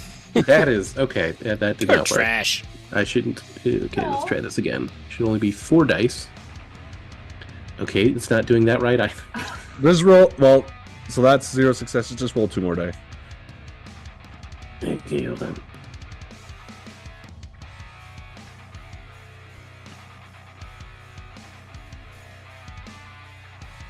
Sweet. So unfortunately, unless you want to reroll with a flashback, you're gonna have 2. Well, no, wait, sorry. You're gonna have 3 damage coming in your way, which is gonna down you. Flash me, baby. Flash me. Yeah, we'll have to do a flashback to not get absolutely dumped. All right. So give me 2 d6s.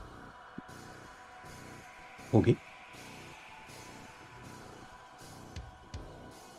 3 and a 1. Okay. Reroll that first d6 one. 3 again. Ugh, Okay. you suck. Fuck you, man. Pick a number that's Yeah, not just three. quit. Open. Because we're not going to sit here and keep re-rolling it. 6. Okay. Previously in the war, you were sabotaging a field gun with improvised explosives. And then what was the second roll die? A 1. Bro, are you drinking Pedialyte? During this mission, you saved, we'll say Flint, certain death. What nearly killed them? He was feasting on some bodies, and maybe a tank was coming by and was going to roll right over him. Just sprinted at him and pushed him out of the way, crushing my own legs, which I then fixed with blood. Nice. You just crawled inside the top of the tank and feasted on them. Came out with both legs in town. Right. Love it. Yeah, and you go on, of course. Roll the casting. But you do manage to do that, and go ahead and give me a reroll for 5 die. Because when you reroll, when you do the flashback, you get an additional die on top of whatever you roll. Sweet. Come on. Oh my God! You rolled just a handful of trash. So, It's like you were trying to wipe your butt and your finger busted through the toilet paper. So you use one ply. You know, Well, John, there's- I've noticed a pattern in my experience gaming with Your problem right there. Whoa, hold on. All right. Okay, listen, just because 2 consecutive times with a character he's gotten a critical injury and been out of the game. he's not out of the game. He is downed, which means that one of you will have to spend an action to help him. Or not. Or just kill this woman, and then he can... Are vampires. Oh Yeah. my. Okay, so you open fire like the point blank range into her chest, and you just hit this hard metal like core, Rock hard. like where her heart should be, and like the blowback just comes and it just like sprays across your face, just raking it with shattered bullet fragments. And then she grabs your head with her metal claw and just squeezes it. Your fucking head explodes, and you drop to the ground at her feet.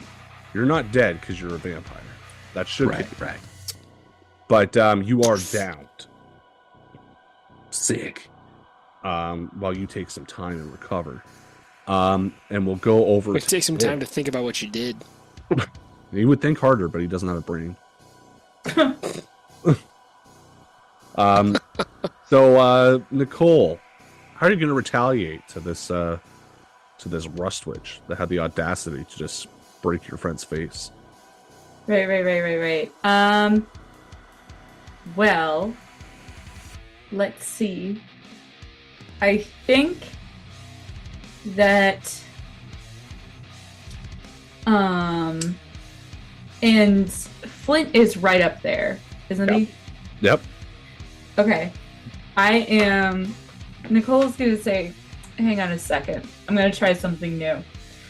She goes around the back to the other side, pulls out her M3 submachine gun. She's gonna shoot the witch. Because I get a +1 for flanking. Absolutely. Well, you would get an additional +1 for flanking. Yeah. Yeah. I get 2 extra dice total. Oh, I rolled too many die, so I will re-roll that.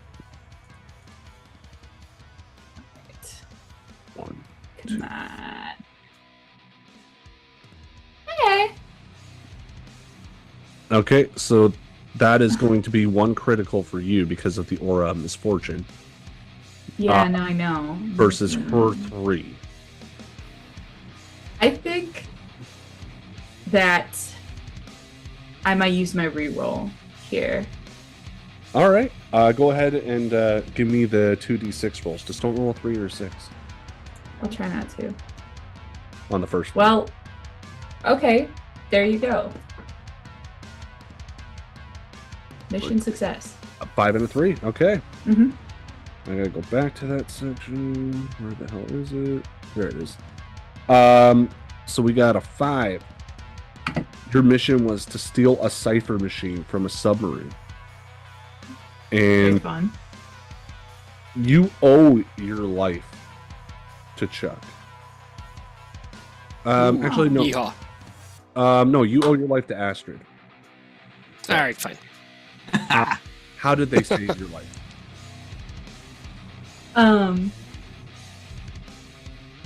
Okay.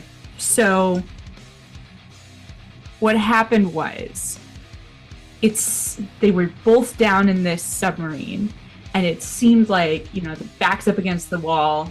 It seemed like they weren't going to make it out of there. Astrid had the cipher machine, and she could have escaped. And in fact, Nicole told her to escape. It's well known. Nicole has a death wish. She was ready to just blow up the submarine with her inside. But Astrid insisted on fighting through the combatants with her so that they could both escape together. Okay. Absolutely. Go ahead and give yourself a reroll with one additional die there. Okay. So it's 6 die total. 7 die. Oh, 7 die. My bad. Yeah, because my shooting is 4. Sorry, I was looking at No. the rush switch. Oh, okay. Wow. Okay. Okay. Exactly the same. I'm gonna soak 2. Okay. Oh, you're gonna soak 1. and take 1. So go ahead and roll your d6 there. 2. I'm dazed. All right. Yeah. So like as you shoot at her, she just kind of picks up we'll say it's Cosgrave's body and just throws it at you, and it cronks you in the head. He's a lot more dense than you thought he'd be. Yeah. All the ghosts. And then who is next? We have Scar. We have Astrid. So, I mean, I guess I'm just gonna be full support here. Cosgrave. Okay. You run over to where Cosgrave is. You feed him some of your blood. Cosgrave, you keep your injuries, but I give him blood by slitting in my bicep, and then I flex it. Oh, fuck yeah. Very, very cool. Fucking sick. I can't see the camera. Yeah, if you listener, look up, just Google Eat the Reich Astrid. she's fucking real. I need to start getting the screenshots when he freezes. When he freezes, I need to screenshot it. It's amazing. Yeah. Okay, so Cosgrove, you are up and we'll be able to act in the next round. And then we'll go over to last but not least, we got Chuck. You're so still. I would think you're frozen right now. Oh, it's me. Hey, I'm not frozen. I'm just making faces and staying in place because I think it's funny. So, yeah, you know what? It's time. 1-on-1. You and me. Witchy lady. All right. So you're gonna use your pistols. You're gonna give yourself the You bonus look like action just to my roll. type. There you go. Fuck yeah, I'm gonna take my shot. And by that I mean I'm gonna shoot her with my guns. Pow! Pow! Double as you deuce, say- baby. I got 2 of them. So it's 2 extra dice. And that's That- gonna be 5 successes. Or 4 successes. Is 4. And she got what? She got 4. No, she got 2. She doesn't crit because she's an NPC. Oh, so she's got 2. So I'm gonna cancel out her 2, and I'm gonna put the other 2 right up her ass. Okay. Yeah, you start shooting into her. She's screaming, and just as you say, if you're just my type, you just shoot off the hinge of one of her jaw plates, and it just like falls unhinged. And she Nice. she groans like the sound of scraping metal. And we're gonna go back to the top. He's gonna say, "Open wide." Ba, ba, ba. I'll tell you right now, she is almost dead. We just got to get to Flint's turn. Flint, are you going to be able to finish her off? I hope so. Actually, Going sorry. to- Very quickly, I gotta roll something here. Oh, that's right. Your end Nah, of turn don't do it. craziness. I'm just gonna take the first die. I already clicked 2 before I did that. Unfortunately, that 6 is not gonna work for me.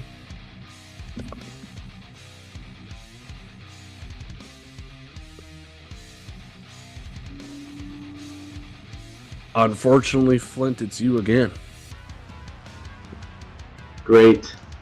So these gloves, they disintegrate off of you. Now Great. remember, you can loot for scavenge at the end of any scene as well. Oh, okay. I don't want to touch this witch. It's already caused us enough heartache. Okay.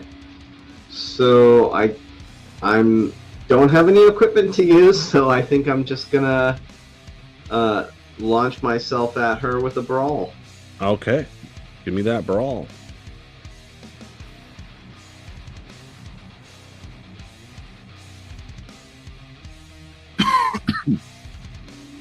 Okay. 3. 1, because the 4s do not count, unfortunately. Oh, right. Versus her 2.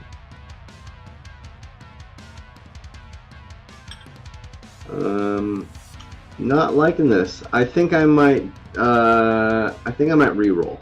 All right. So go ahead and give me that 2d6 roll.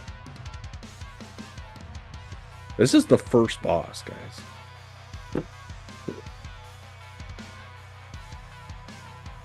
A 1 and a 3. You are on board of a plummeting aeroplane, and I'm gonna just switch that out.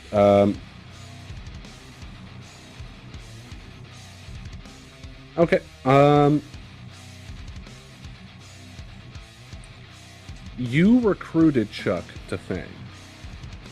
What did it take to get them to board? Which is interesting because apparently you've never spoken before. He went, I do. squeak, Well, squeak, squeak, squeak. as far as yeah, I guess so. What did I do to bring Chuck aboard if I don't talk? That's a tough one. Did you abduct him? Yeah. Did you woo him? Technically, wooing is not talking. Woo! You can pitch some. Yeah. I do it all the time. What? So funny. Maybe. Hey, how about this? Maybe it's because I made him. Ooh, why not? There you go. There you go. I like that. The year was Big Bad 19, Daddy. the 1913. You were prowling the wild west of America. You saw a man hanging on the noose doing his dance, and you said, "Fuck that," and you just turned him on the spot. Yeah. Yeah. Well, Little I known think it would be more. I think it would be more. I turned him. He still had life in him. Gave him a chance, and then when he finally woke up, he came out swinging, and that was worth keeping around. 1913. Were fact. you in the Revolutionary War? I was in every war.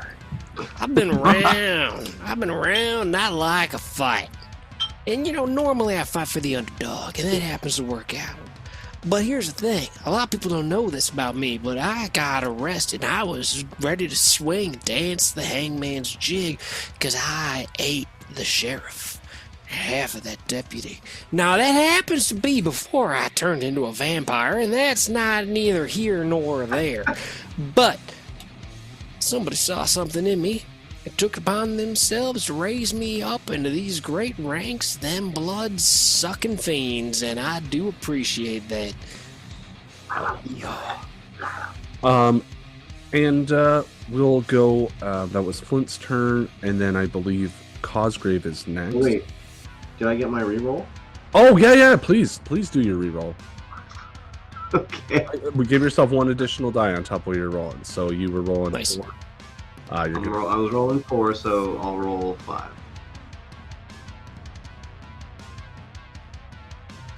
Sorry, that was a good start. Much better. Nice. Nice. Much better.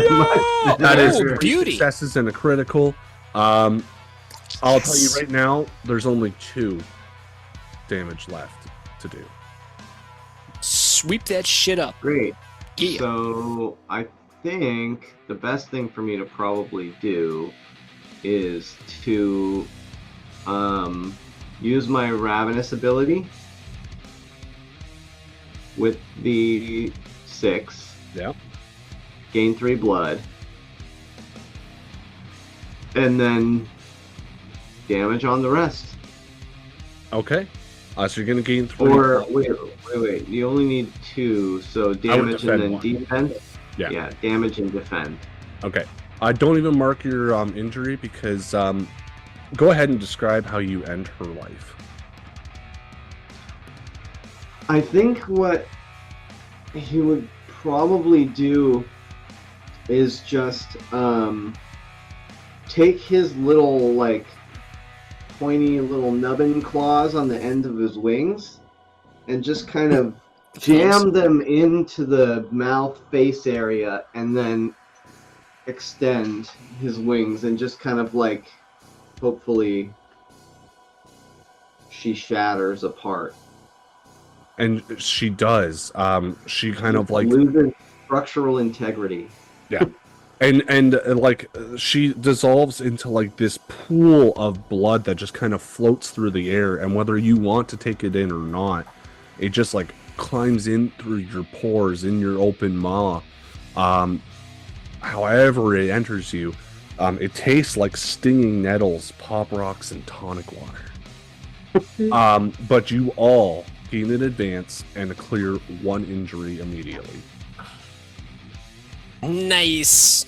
Oh, great. So for me, it's just I don't gain the injury because... Yeah. Yeah, perfect. Nice. You all gain 3 blood. Oh, fuck yeah, dude. Nice. On top of the blood I collected from my ability? Yes.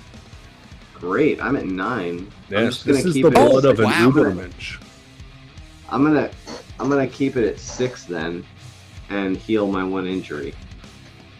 Oh. Yeah, I'm gonna go ahead and just immediately heal one of my injuries. So when you say it clears an injury, I have the 2. It would bring it down to 1. Yes. Okay. Yeah, and I'll use that blood to reduce it to 0. Oh, I didn't. I have a tough decision for the 2 that I've narrowed it down for the advances. Bone armor or ooze form? Ooze form. That sounds great. Oh yeah. Oh yeah. Imagine the applications. Yeah, I'm pretty sure it was implications. gonna be I'm pretty sure it was going to be ooze form. Yeah. Absolutely. That sounds great. That Like I sounds said at real the gross beginning, now I want a vampire Yep. that oozes. Right? There it is. That's what we like. Juicy. Mm-hmm. A good old juicy vamp ooze. Blech. I'm gonna go with Dead Man's Luck because when I roll like shit, it makes it harder for the GM to roll. So There you go. There, I got man, you're gonna corrosive ruin his day. Ruin Ruin his day all the time. I love it. I'm really here to support you guys. I got corrosive fluid, so now if I get hurt, it acid stuff up too. I'm like an alien from that movie Alien. Nice. Pitch black. I can spend a blood to plunge the area around me into shadow, but I can see just fine. Ooh, that's like an alien from that movie Pitch Black. Yeah, exactly. Wow, amazing I love segue. that. Great movie. I'm gonna Love keep it. debuffing the GM with Tethered Phantom. Spend 1 blood, reduce an objective or threats challenged by 1 until the end of the round. Nice. Ooh, that's like an alien from the movie Tethered Phantom. No, that doesn't exist. All right, let's go. Yeah, you just have to make it. Yes. Hey, And, man, I got time. The one thing that happened, Yeah. you guys reduced her attack Yeah. by 2, but she gains it back at a rate of 1 per round. She dead? Oh. But she's dead now. She Now, can take that gain and throw it right in the trash. you guys are traveling through the catacombs here. You guys come up through the metro station, we'll say, and you guys have a couple of options here. You guys are welcome to go to the Museum of European Warfare, an expensive-looking garage, or Le Cochon Noir, which is a known French resistance hideout. Ooh, I think pardon me. Ooh. I think we go through that garage. We get a car, fix that up, ride right up to that tower. Run over some Fix up the Nazis. car real good. I say, vive la resistance.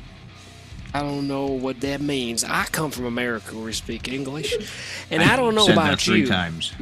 I'm gonna say it, and I'm gonna say it again. And here's the deal: I'm gonna look good while I do that. Now, I don't know what that means, but a car, that means luxury and speed.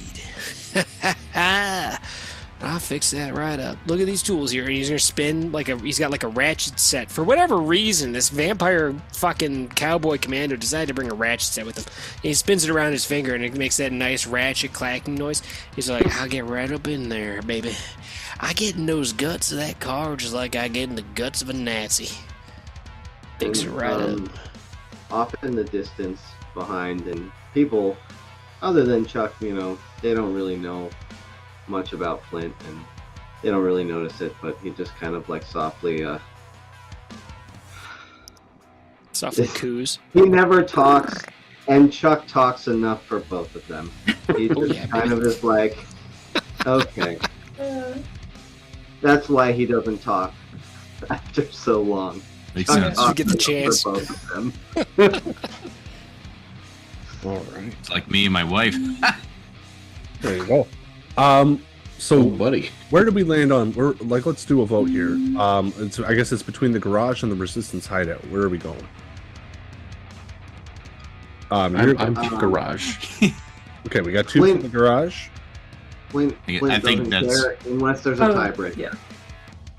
I'll go garage. All right, that's Boom. 3 for garage. We're going to this garage. So you guys come That's up. French for car hole. Yeah. You see this expensive-looking garage. You actually see some Italians sitting there, waving their hands and eating meatballs. Though they,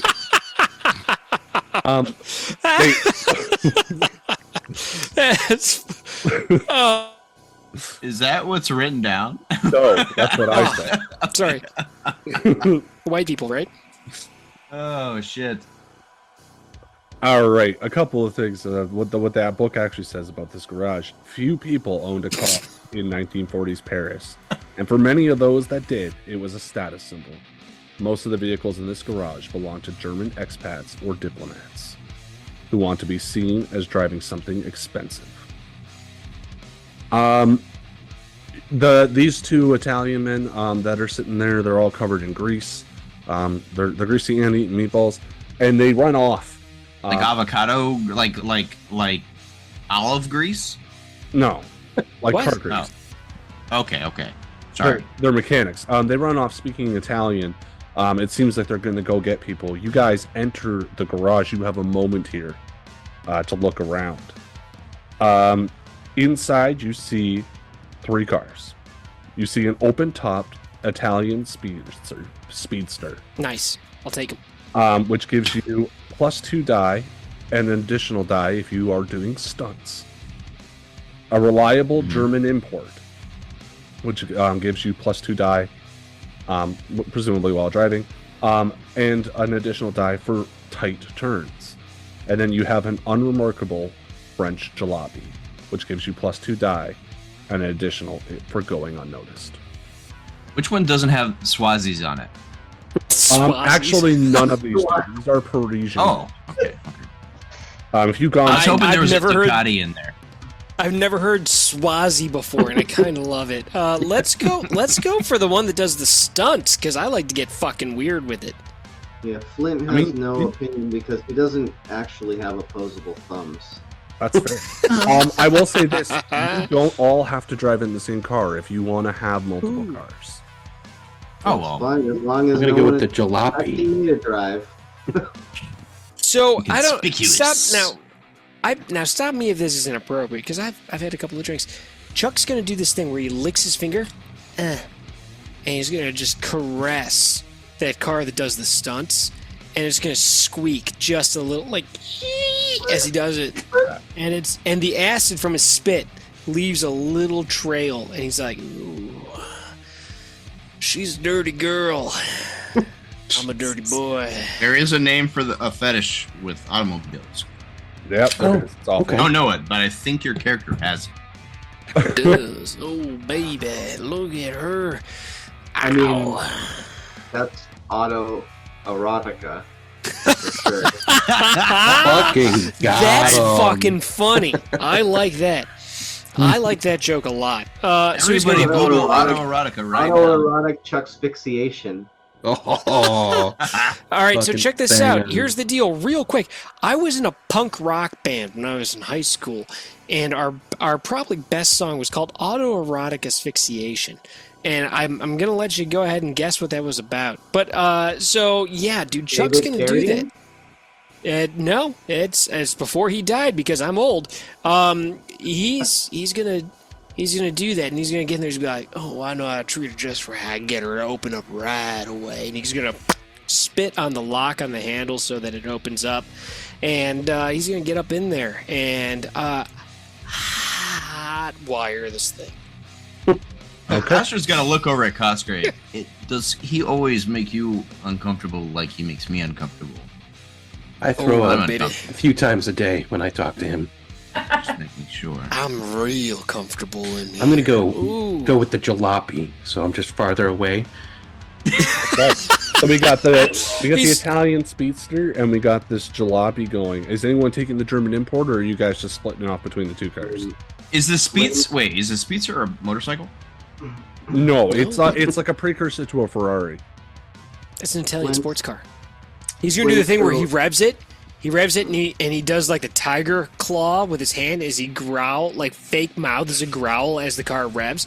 It's like, "Roar," and he's like, "Roar." Love it, love it, Flint, love it. Flint's gonna look over longingly at the other car, and then, as always, get into the car with Chuck. All right. Hop in, daddy. Because So the two of you were I'd in rather German Italian import. speedster? I'll go in the import. Okay. So Unless there's Oh. a motorcycle. I need to know if there's motorcycles involved. there's not not a a motorcycle. motorcycle Right on the involved. roof of this baby. no, We already it talked would about be Lost that- it would- Boys is my it would philosophy be in that life. better, I hear right? that. Oh God! All No, right. no, we're not in Italy. Oh my God! Hey, well, let's be real. If we're in Paris, France, all of these should be bicycles. But, Cute that's little why there's bells not a that lot go of cars cling, cling. in this world, but here there is. So you guys There's get bicycles with sandwiches on them. I hear you. Delicious sandwiches. We And baguettes. get into these three cars, and they come tearing out. Well, the speedster comes tearing out, going down the road. The other two cars take probably a more reasonable pace in behind, but y'all are heading further towards the Eiffel Tower as you navigate these tight Parisian streets. It's one of those things where, like, as you hit an intersection, you look to the left and you see an armored car running parallel to you there, Chuck. And then you get to the next intersection and you see that they've managed to make this tight turn and they're coming right at you to T-bone you. We'll Oh, start baby, you better believe Chuck's going to put this thing up on two wheels and then jump it off of the side of this armored truck. Yeah. I don't know physics, and I don't care. That's all right. So the objective Vampires. is to steal something flashy and get the hell out of there. So you guys Absolutely. will have to give that up. Go ahead. We have armored infantry car, and we have a sniper team. What? All right. So yeah, Chuck, go ahead and you can start it off. Here's what's going to happen. And look, it's not going to make sense, but deal with it. So I'm going to use my fix ability to fix this car up to get it ready to ride. I'm also going to use my spider scurry to spend 1 blood to skitter across ceilings and up walls. And I'm going to skitter up the wall of this armored car and jump that All right. fucker. So Damn that's it. +1, and then it says low ceilings. I don't think that counts here. You know, I got Astrid out of spite, but fuck me, Chuck is cool as shit. Yeah, he is, baby. Yeah. And the whole time he's got his cowboy hat and he's yee-haw! Okay. There's no screenshot. And he hits the horn. And here's the deal: I don't know how he did it, but with that one ratchet that he's been spinning around, he managed to change the horn on this car to be the Dukes of Hazzard thing. So let's see. I got 3. You got 1. And they got 1. So yeah, they were not prepared for you to jump on the car and start walking on it like a spider. Go ahead and assign your pips there. I'm gonna burn the cowboy hat. It's got 1 use. It's gonna get rid of that wound that would be coming in. All right. So he loses the cowboy hat. Yeah. So the passenger fires out the window, and it just knocks your hat off into the air because you're speeding away so fast. It disappears. Yep. And so those 3, I'm going to apply straight up towards beating the objective here. Okay. Yeah. So they start like kind of swerving, and eventually they kind of clip into the side of a building, and it causes them to come to a dead stop, and you leap back into the speedster. Fuck yeah. So yeah, we've taken 3 out of 8 off of the objective, and we'll go over to the what's it called? The import, the sensible German import. You are, as you're driving, you see a bullet kind of come through and crack off the passenger side mirror, as it seems that there's a sniper team firing down upon you. Got it. Astra, do you want to try to take care of this team, or are you going to drive? I don't trust him. Sorry, I didn't hear you. Can you repeat? Oh, I'm sorry. Astra isn't really keen on technology, so she might be running shock. Okay, solid. Then Nicole is going to be focusing on driving, but she is going to go ahead and she's going to go ahead and point her Panzerfaust over at the armored truck, which I would note is armored, and I get +3 for an armored target on that. Hell yeah! So I'm going to shoot the baby. shit out of this armored car. Okay, no worries. So I'll have the armored car make that attack. The armored car does have a challenge rating because it's armored. Mm-hmm. So you have to do a minimum of 2 damage to do any damage. Got it. But they're going to roll their 2 die and get no successes. So go ahead and roll. I'm sure you probably hit the text qualifier. 8 dice for me. Doing 5 successes. So I do it. Do you want to blow this up and put a point towards the objective? Yeah, Or- I would like to do that. Or I will allow you to spend one of those successes to catch Chuck's hat. I'll do that. Sure. Oh, you're the best. No problem. Yeah. I got you. Sorry, Bat Daddy. You're number 2. Yeah. So you The fire off betrayal. at this armor car that's kind of stalled out as it like crashed into the side of an old like this old bank, and all of a sudden it's just like this Panzer RPG just fires out and it explodes everywhere. Germans are screaming and on fire, and they try to climb out, but they can't get their seatbelts off, and seatbelts weren't invented yet. But you know what I'm saying. They didn't have safety in the 40s. It didn't exist yet.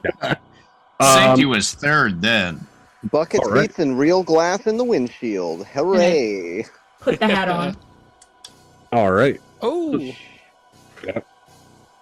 You can use that hat to negate any incoming damage at any time if you like. Nice. Or you Fuck can give yeah. it back to Chuck later. But and then we'll go over to Cosgrove in the last unremarkable vehicle. Yeah, so me and my jalopy are just putting around, and I see sniper fire. I take a slow turn, kind of He's go going around the 30. corner. He's signaling. Follow hand signals. yeah. left hand out the window. Put my Get blinkers out on. and turn the crank.